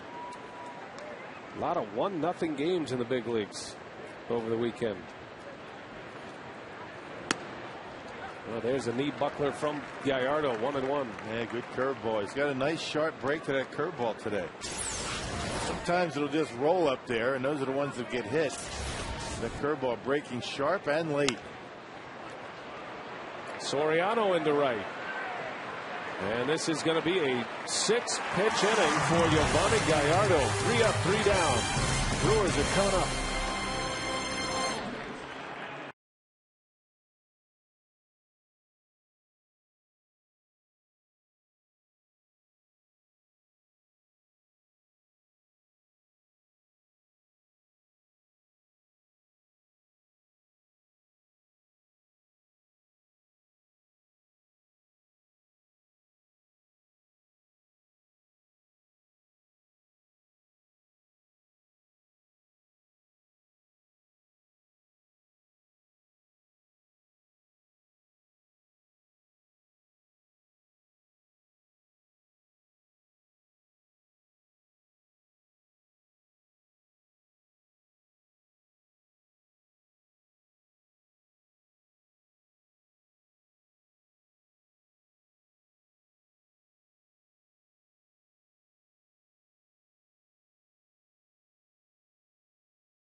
Miller Park, Yovani Gallardo has been brilliant.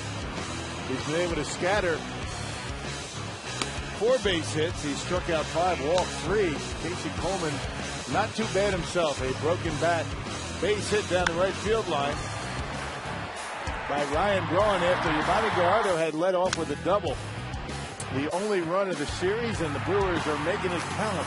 They're up 1-0.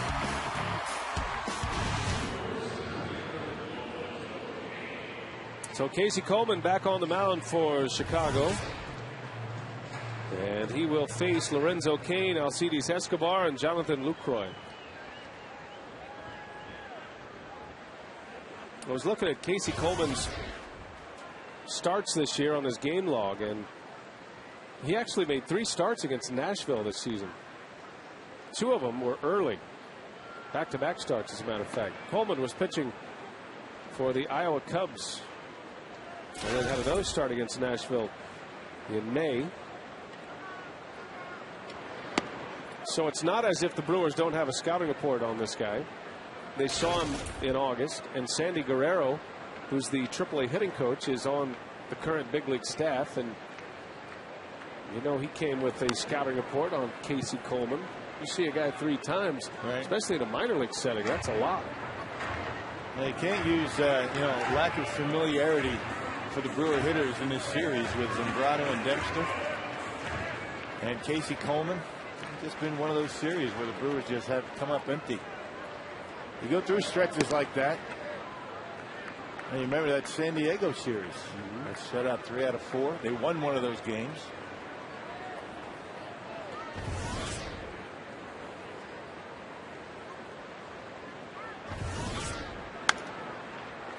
Out to Nady, and he'll beat Kane to the bag. Lorenzo is retired to start the 6th inning. Our Ho-Chunk Gaming Wisconsin text question today. Jason in Newburgh wants to know, does a batter feel the need to swing harder when he faces a pitcher throwing 96 to 99? Quicker, I think. Yeah, we have to dial it up a little bit quick. You'll have to cheat a little bit, maybe start that bat a little bit sooner. And they say that you don't swing as hard as he's throwing. But that's the that's kind of the tendency. I mean, you don't think about it. It's just one of those things where the guy throwing really hard, you feel as though you got to swing even harder. It's not as much it is harder as it is quicker. That's what Casey McGee was telling us the other day. It's amazing how much bat speed you can generate when you think quick, not hard. You swing hard, you tend to tighten up. You're trying to make a big hard swing and it gets long at times, but if you think quick, the bat. And the other thing is about swinging hard, a lot of times when you swing too hard, you're using too much body and not the hands. You're not throwing the hands in baseball. It's more the body pulling off, which really makes you vulnerable to a breaking pitch. You need those fast twitch muscles to work in the hands, forearms. It's one of the reasons Ryan Braun's able to hit the ball so far. He's not a big guy by any stretch, but you look at his forearms, his wrists, his hands, strong and quick, and he's able to use a big bat because of it. Generates a lot of bat speed. And Ricky Weeks the same way. Everybody thinks about Fielder as the big home run hitter, and he is. But as far as distance of home run balls, you put Ricky Weeks and Ryan Braun right in there with Prince Fielder. They can all hit him equally as far. Yeah. Weeks might hit him further than anyone. And when you try to hit him, that's ordinarily when you don't. Just try and put a nice swing on the baseball. You mentioned Casey McGee in that instructional the other night. And just try and get the sweet spot of the bat to the baseball as quickly as you can. You try and start to muscle up. That's when you lose all your power.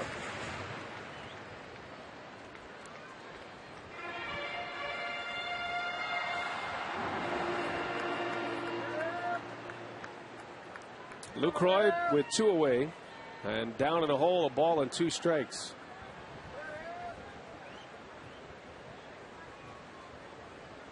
Got a brand new bat. See if it has a hit in it.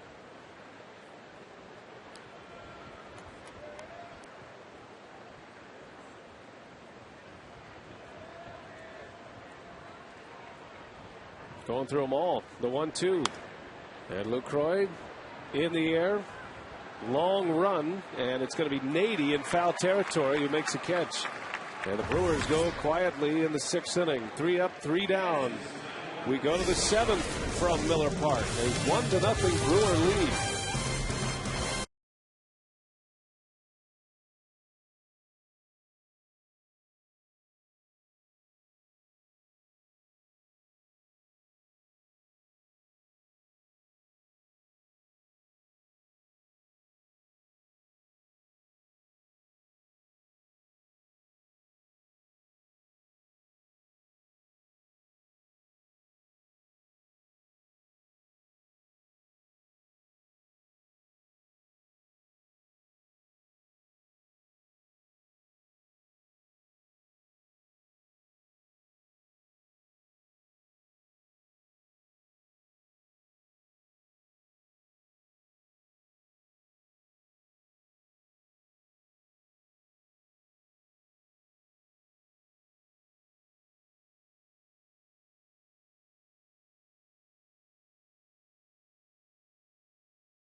Light. Taste greatness.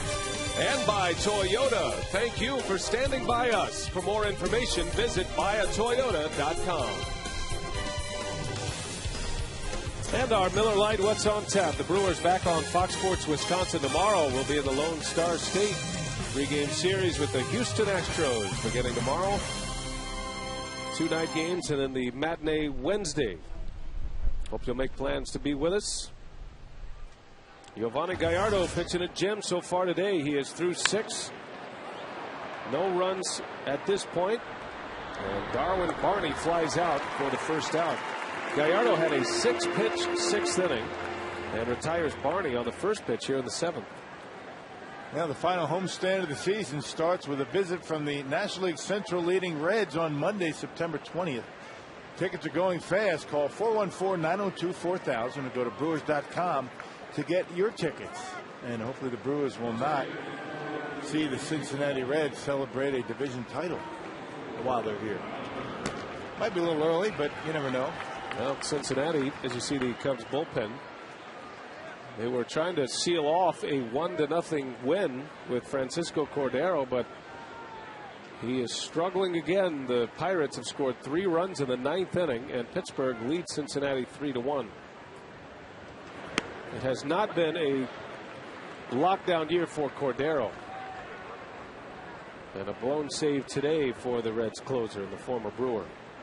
Zach Braddock in the Brewers bullpen.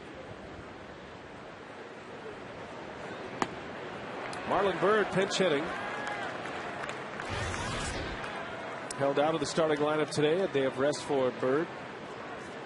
But one of the Cubs' best hitters and their lone all-star this year. Finishes the day for Casey Coleman with 6 innings, just 1 run.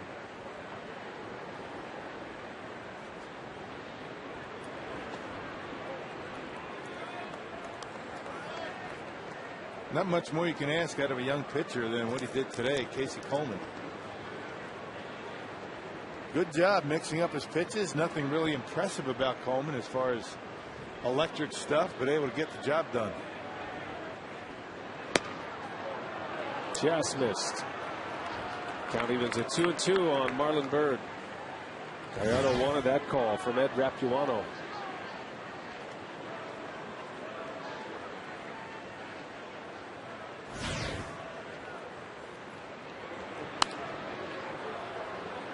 Bird's a good example of a hitter who swings quick as opposed to swings hard.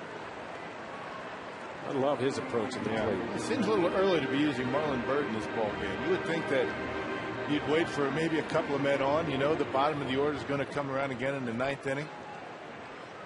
Good to get him out of the way right now. 2-2. And a little bouncer out to Weeks. So Byrd is retired. 2 up and 2 down.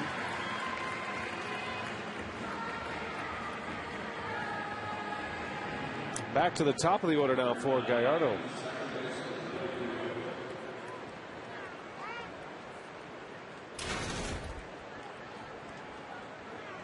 Byrd looks like he's hobbled a little bit.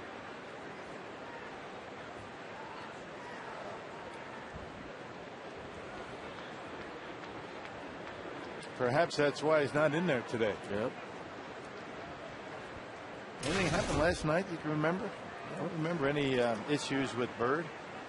Well, Byrd was 1 for 4 last night. He's as hard-nosed as it gets, so he's having a tough time getting in that dugout.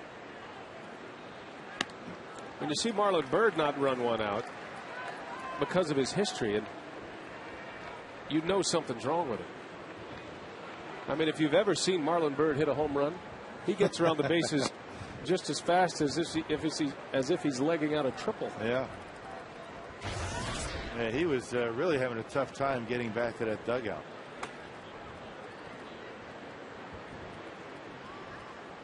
Blake DeWitt with 2 outs, and he rips one foul in the seats.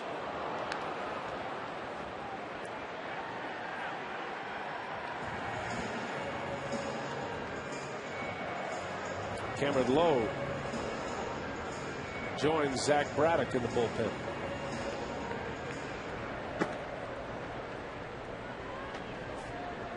Ball and 2 strikes on DeWitt.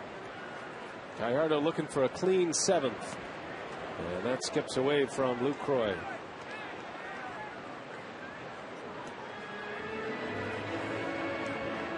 Not sure what that hit, but I don't think it hit any equipment for Lucroy. He's wearing that one a bit.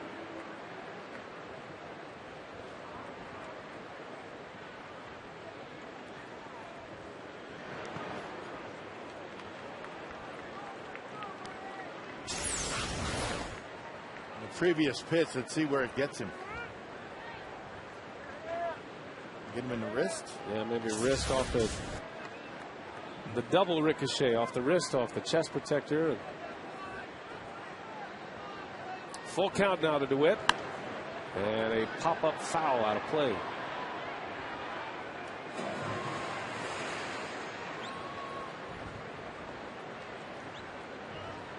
Blake DeWitt came to the Cubs from the Dodgers, part of that Ted Lilly, Ryan Theriot trade.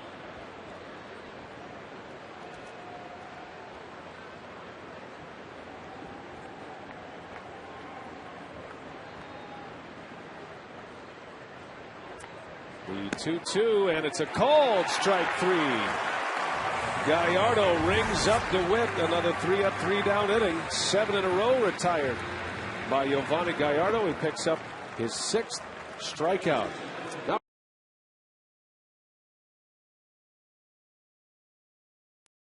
nation with the singing of God Bless America, led by Martina McBride. God bless America.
Going to the bottom of the 7th, Davey and Craig on board with you here on Fox Sports Wisconsin. 1-0 Brewers. Another outstanding effort on the mound for Giovanni Gallardo, Davey. 2 in a row now. No runs, 6 strikeouts so far in this game. Well, he had it going for him today. He really was throwing very well. Spotted his fastball, and then when he was able to get in, when he did get in trouble, he was able to get himself out of trouble and have some quick innings. Pitch count just over 100. Matt Gamble's going to lead off for Yo. So Yo's day is done, and hopefully the Brewers can hang on here. Hey, 1 run, it's all it takes in this series, right, guys? Well, that seems to be the trend, as Giovanni Gallardo has done his part for sure. 7 shutout innings, and a new Cubs hurler in for Casey Coleman. Marcos Mateo is on the pitch for the Cubs, and he'll face Matt Gamble. The Brewers will send a pinch hitter to the plate for Gallardo. The numbers on Mateo this year. Yeah, he got called up from the minor leagues on August 9th. Made his major league debut that day, and his 2 most recent appearances against the Houston Astros have been scoreless. Gamble in the center. And it's Colvin who makes a catch for out number 1. So both starters are out. Both pitched good enough to win. But right now it's Gallardo who leads over Casey Coleman with that 1-0 score. And it was Gallardo who helped the cause. He scored the only run today. James Russell getting loose in the Cubs bullpen for a likely appearance against Prince Fielder if he bats in this inning.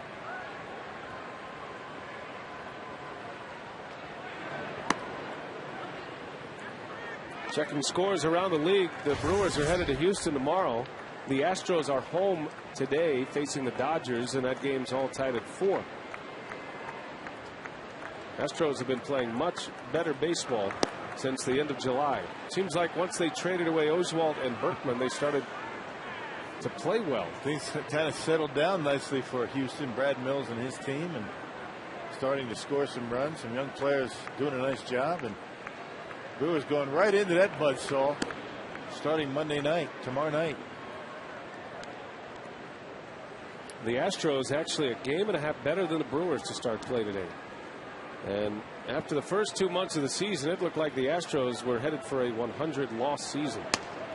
But they've turned it around. You got to give Brad Mills a lot of credit in his first year. So the Astros will continue the homestand as they're tied with the Dodgers. 2-2 to Weeks. Inside, ball 3. We've been tracking this Cincinnati game. The Pirates scored 3 runs in the top of the 9th against Francisco Cordero to take the lead. And it's 3-1 Pittsburgh, bottom of the 9th now. Weeks strikes out. Out number 2. Yeah, Kid Mateo's got a nice slider. 87, 88 miles an hour to go along with the mid-90s fastball. And Ricky having a tough time with this slider right here. Check it out. Short and quick. The later the break, the better. That was a good one.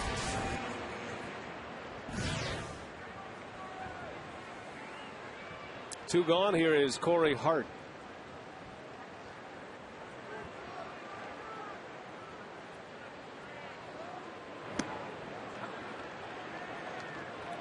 The Cardinals will play the Braves tonight. The Phillies have already won. Roy Oswalt involved in a shutout. A 3-0 Phillies win. They beat the Mets.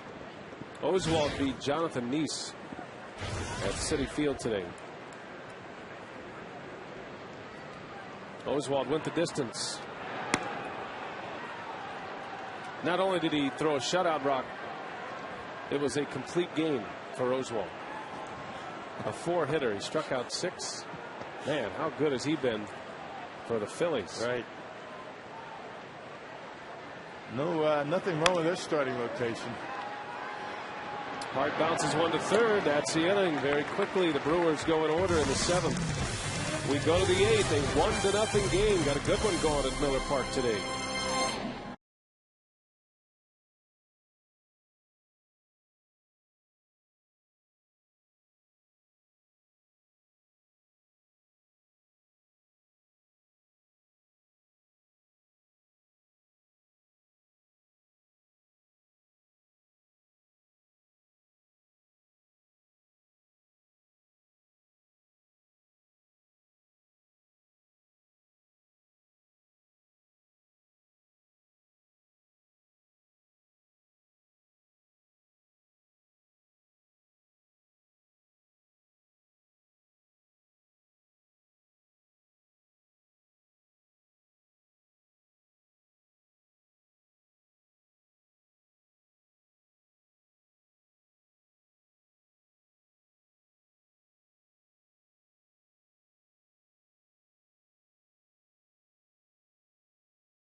And fans, if you want the Brewers weather forecast sent to your phone, text keyword forecast to short code 234234 and click on the link.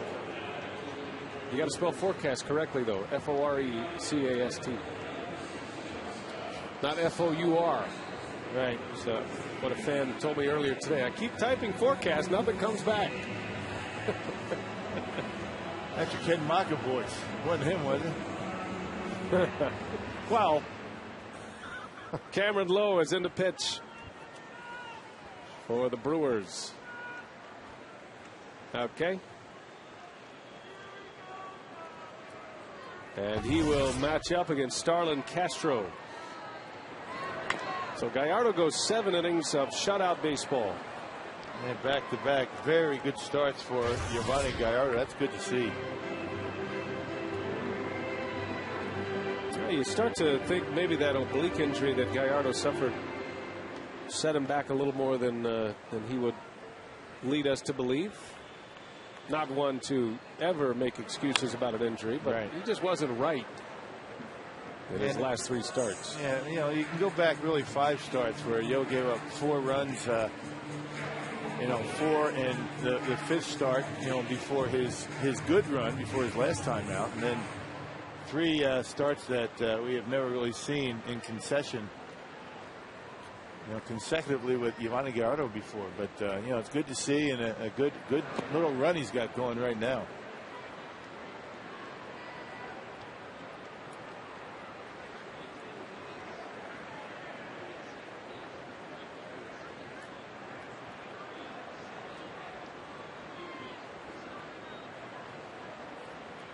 Ball and 2 strikes on Castro. And that one is foul. He whistles one just past the bag at third. And they're trying to get that sinker down and in. Left it up. It was in but up, and Castro just missed that third baseline.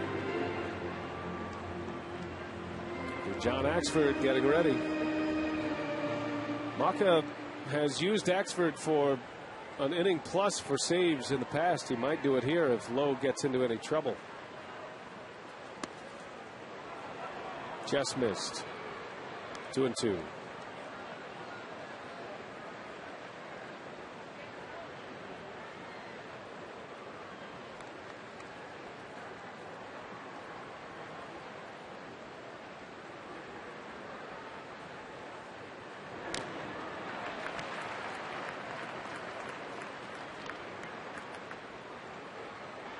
Giants and the Padres are underway. Matt Latos against Tim Lincecum. Latos has pitched his way into Cy Young consideration in the National League.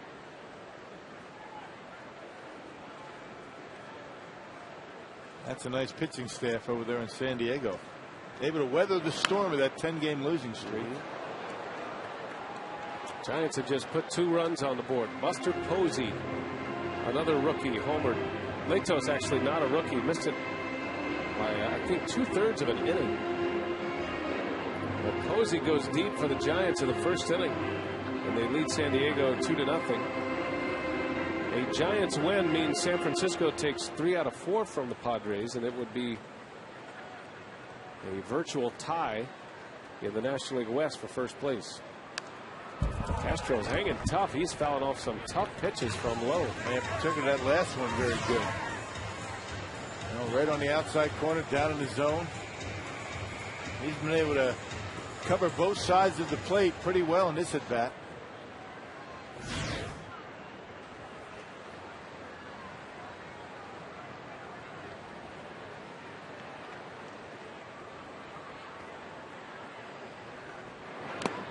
And he finally strikes him out. A foul tip into the mid of Lucroy as Castro is retired. There's some nasty sink on that last fastball. It started above the knees. Watch where it ends up. About 2 inches off the dirt. Good pitch by Cameron Lowe. And a big out to start the 8th. 9-pitch battle with Lowe and Castro, and Lowe wins it. There's 7 strikes in that sequence.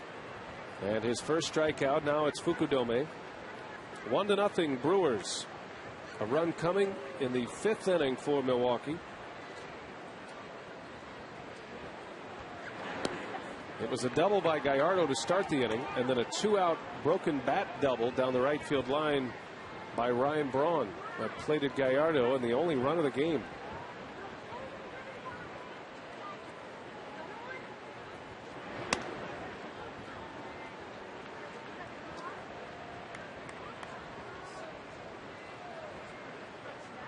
Fukudome has reached twice. He doubled in the first. He walked his last time up.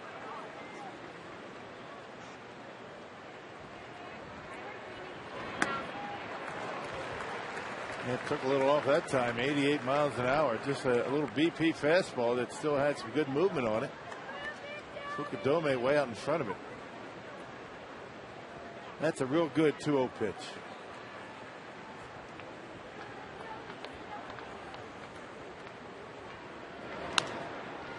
Little bouncer out to Weeks. 2 outs. Our U.S. Cellular text to vote question this week. We'll be wrapping it up for our Brewers Live post game. What is the best division race in the final month of the season? Text your answer to 234-234 W, X, Y, or Z for the corresponding division that you think is the best division race. All courtesy of U.S. Cellular.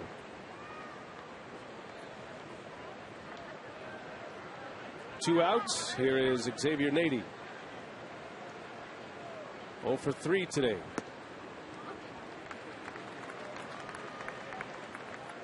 You got to be careful with this guy. We saw him hit that home run last night on a pitch in, but if you're going to go away from him, you got to get it down in the zone. He's got very good opposite field power.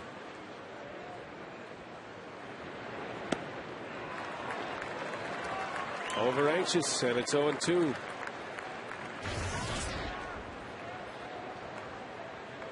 In the bottom of the 8th, the Brewers will send up Braun, Fielder, and McGee. In the middle of the batting order coming up for Milwaukee. The 0-2 pitch. 1-2. Big Cameron Lowe spent the year in Japan last year. He certainly pitched his way into a big league roster spot. Be a free agent at season's end. On the ground, McGee lays out and unable to get a throw off. He knocked it down, but no chance to get Nady. That'll be an infield hit.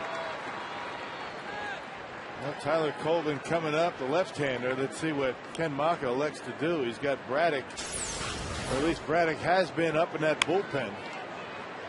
Tyler Colvin, 19 home runs. And here comes Ken Maka.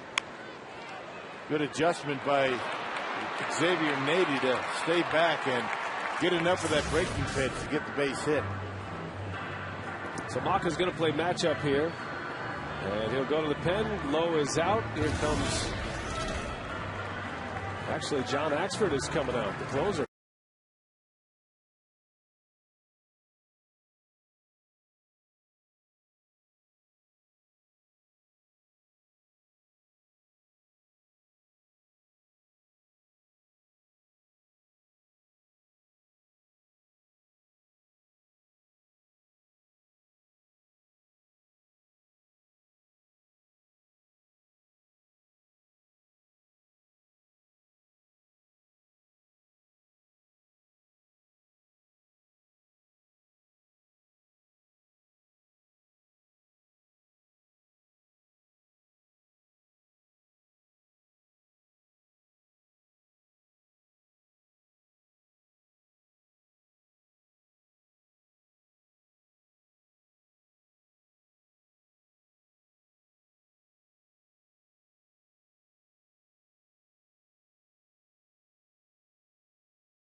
from Giovanni Gallardo. He goes 7 shutout innings.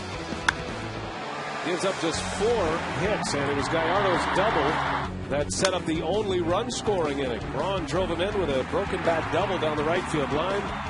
So not only does Yo go 7 and give himself a chance at a win, he scores the only run. Cubs are threatening a bit here in the 8th. They have a man on. The go-ahead run is coming to the plate, and instead of Zach Braddock, Ken Maka's going to go with his closer here, and John Axford to face Tyler Colvin. Well, you figure if he brought Braddock in, I think that Mike Waddy would have gone to the bench and maybe gotten Jeff Baker, maybe Aramis Ramirez to pinch hit. So he would much rather have Axford against Colvin than Braddock against one of those guys on the bench. So a couple of rookies going at it here. John Axford, Tyler Colvin. They both had terrific rookie seasons. And that one's hit hard. Center field. Back is Lorenzo Cain with room. He's got it. 1 pitch. And Axford is out of the 8th inning. Still 1-0.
At the plate, presented by Wendy's.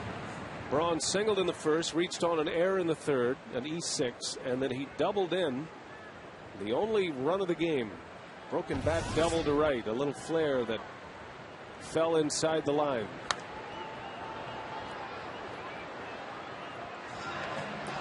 Hey, Tyler Colvin didn't miss by much, did he? Boy, that ball off the bat, it sounded pretty good. It didn't carry out there. John Axford gets out of the 8th inning with 1 pitch. Colvin needed a little more elevation to belt his 20th home run of the year. But he certainly hit it hard. He gave this big crowd a scare in the 8th. 37,317 the announced attendance. Braun, Fielder, and McGee due up against Mateo. Chopper to third. And 1 away. Braun 2 for 4. And now here's Prince. It's gone final in Cincinnati. The Pittsburgh Pirates win, a comeback win for the Pirates. 3-1 the final score.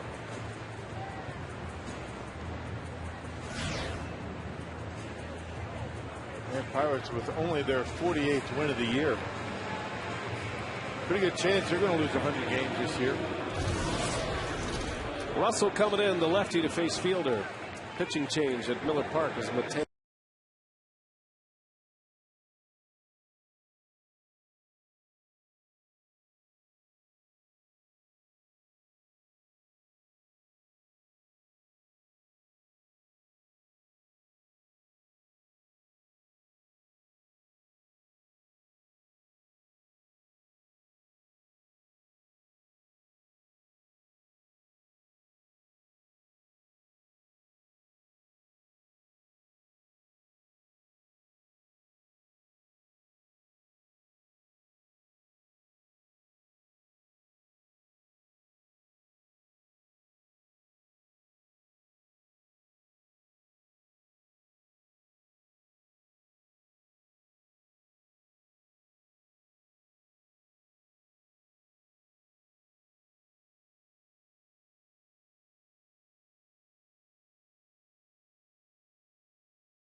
as we play in the bottom of the 8th, the pitching change here. Last game for the Cubs fans to enjoy beautiful Miller Park.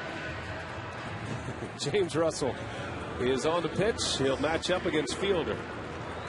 Well, one of 3 left-handers down in that Cubs bullpen. Sean Marshall came into the game last night, looked very good. James Russell making his 50th appearance, a .536 earned run average. Giving up 10 home runs. Home run look good right now. Fielder has been on twice via the walk, both intentional walks. Bounced into a double play in the first. Gallardo is on the line for a win. Coleman for the loss at this point.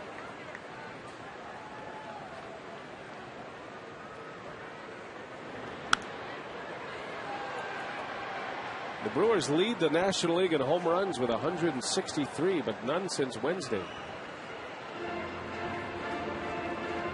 Big shift for Prince. Shadows don't look very good right there on your screen. They're not that bad here at Miller Park. Good thing.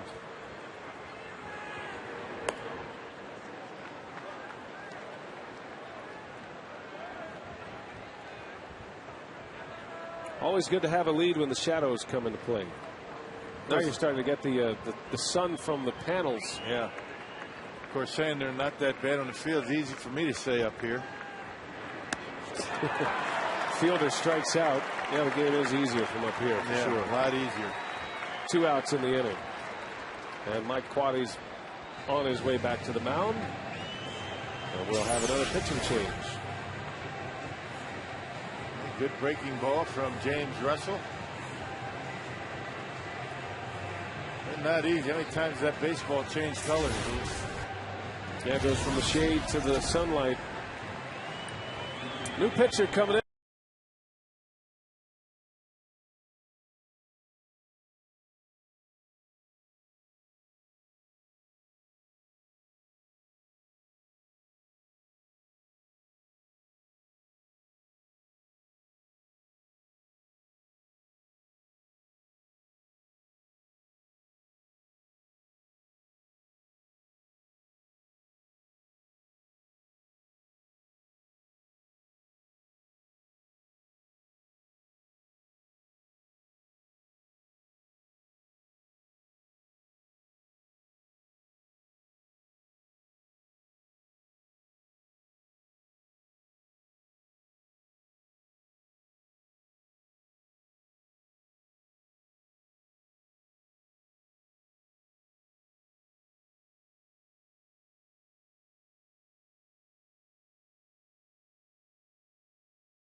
In this 8th and a 1-0 Brewer lead.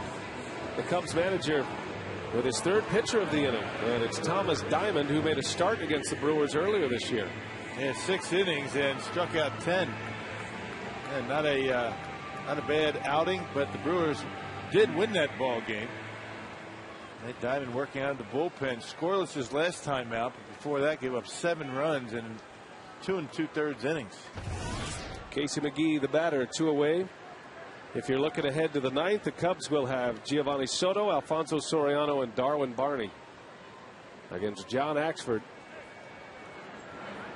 And McGee sends one deep left center. This is way back and gone. Casey McGee, his 21st home run of the year. And it's 2-0 Milwaukee. Yeah, first pitch. Not messing around, Casey McGee. Looked like a breaking ball that stayed right down the middle of the plate, up in the zone, and a no-doubter to left center. RBI number 93 for Casey. That's a big run. Actually, fastball, and Diamond knew it right away. Up and in. Case McGee's wheelhouse. Something up in the zone. Shadows or not. Way back in left center. Now Kane. Big cut from Lorenzo.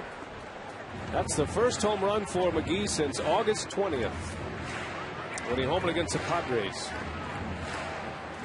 So 21 home runs for McGee now, and inching his way closer to that 100 RBI season. And a little bit of cushion in the ninth.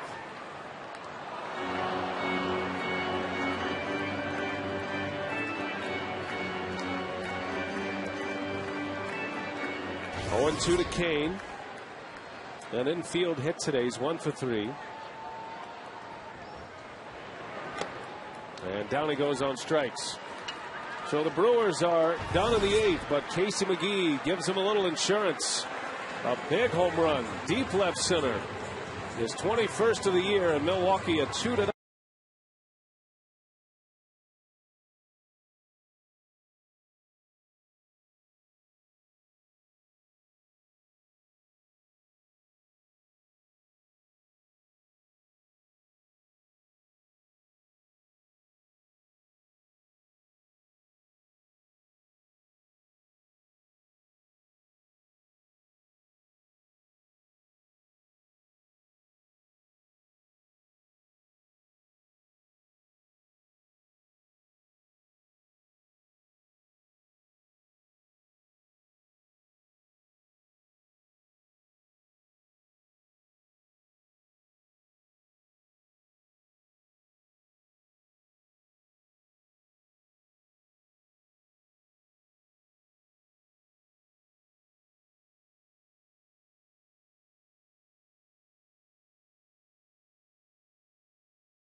Casey McGee delivers a home run in the 8th inning with 2 away, giving the Brewers a 2-0 lead as we go to the 9th. And John Axford got the final out of the 8th inning. He threw 1 pitch, and now 3 outs away from a save, facing Giovanni Soto to start this inning. 6, 7, and 8 due up for the Cubs. Soto, Soriano, and Barney.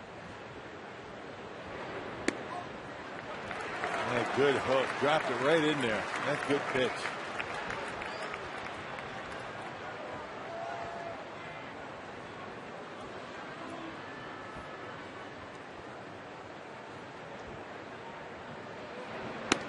Swing and a miss. Soto down on strikes. Axford, impressive sequence to Giovanni Soto.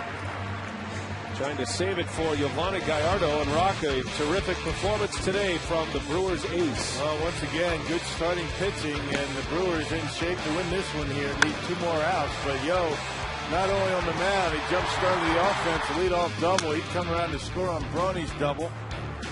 But Gallardo back to his old self. His last 2 starts, very typical of what you have come to expect from Yo.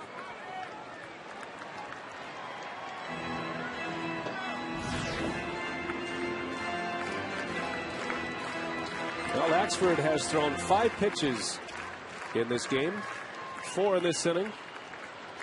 Not 1 pitch out of the strike zone. Nothing but strikes from John Axford so far. until now. And that might have had a little purpose to it. So we'll even say he did that on purpose. Yeah, just trying to reach back for a little extra. Soriano with just one hit in the series. That came in the 4th inning, a single to left.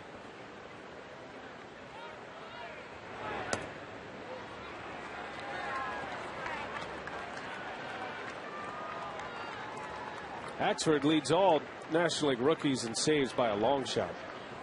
Brian Wilson of the Giants leads the league in saves with 42.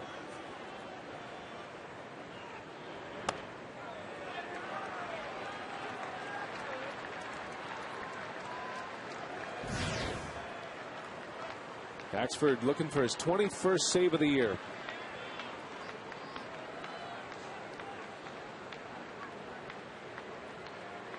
Three balls and a strike. Ball 4, and now the tying run will come to bat. So after 5 straight strikes, 4 consecutive balls. And it's going to be Aramis Ramirez to pinch hit. Now this is where that insurance run really comes in handy. You allow the one base runner. It's only the tying run that comes to the plate, not the go-ahead run. No insurance from Casey McGee, the former Cub. And the man who had McGee roadblocked in Chicago, Aramis Ramirez, will back. He's been out with a quad injury, making his first appearance of the series. Representing the tying run. And a curveball strike, a dandy from Axford.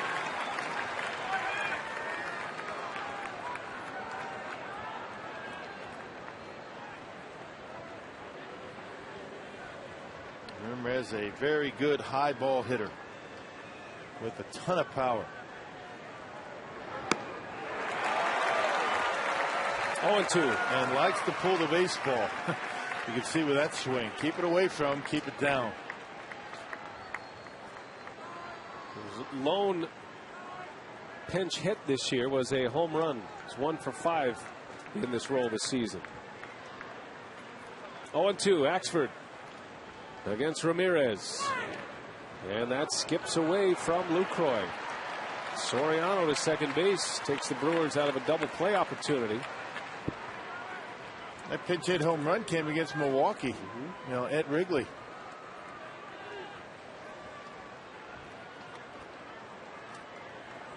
Ramirez at that time was dealing with a thumb injury.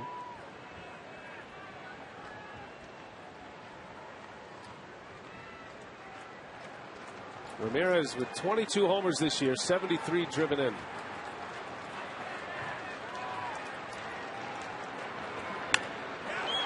Nice pickup, McGee. Can he finish it off?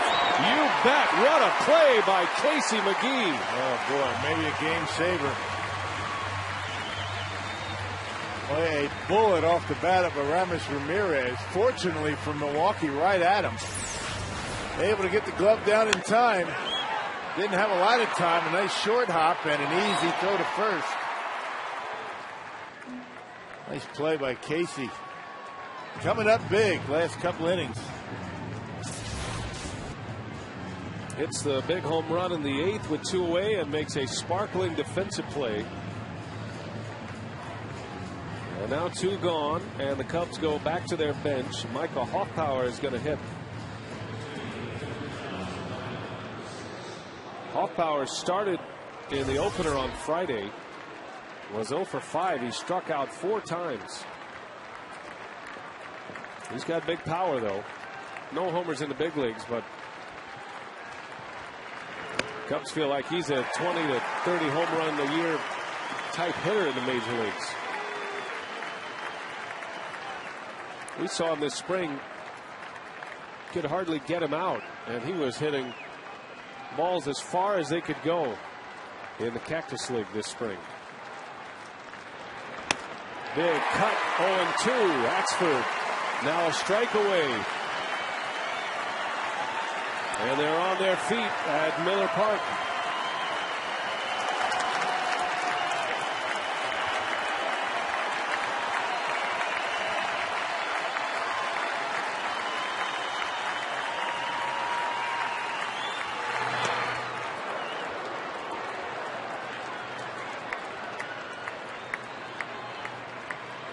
Axford trying to save it for Gallardo. It would be John's 21st save. Gallardo is looking for his 12th win. Tying run at the plate. Soriano at second.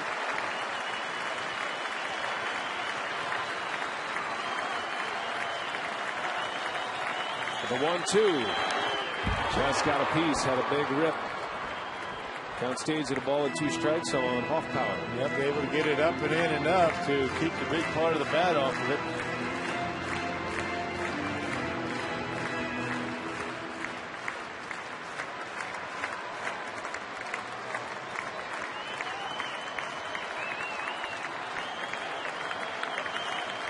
Hoffpower hit 22 home runs in AAA this year. Drove in 93. The 1-2. Foul out of play.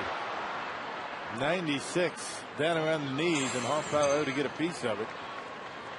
And you get that pitch up around the letters, and it's game over.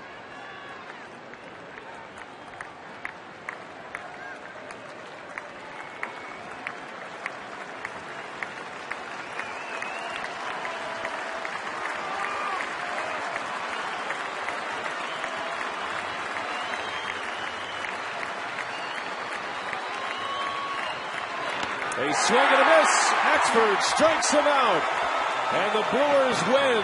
A thriller today. 2-0 the final score. Milwaukee salvages the final game. Gallardo the winner. Axford his 21st save. And we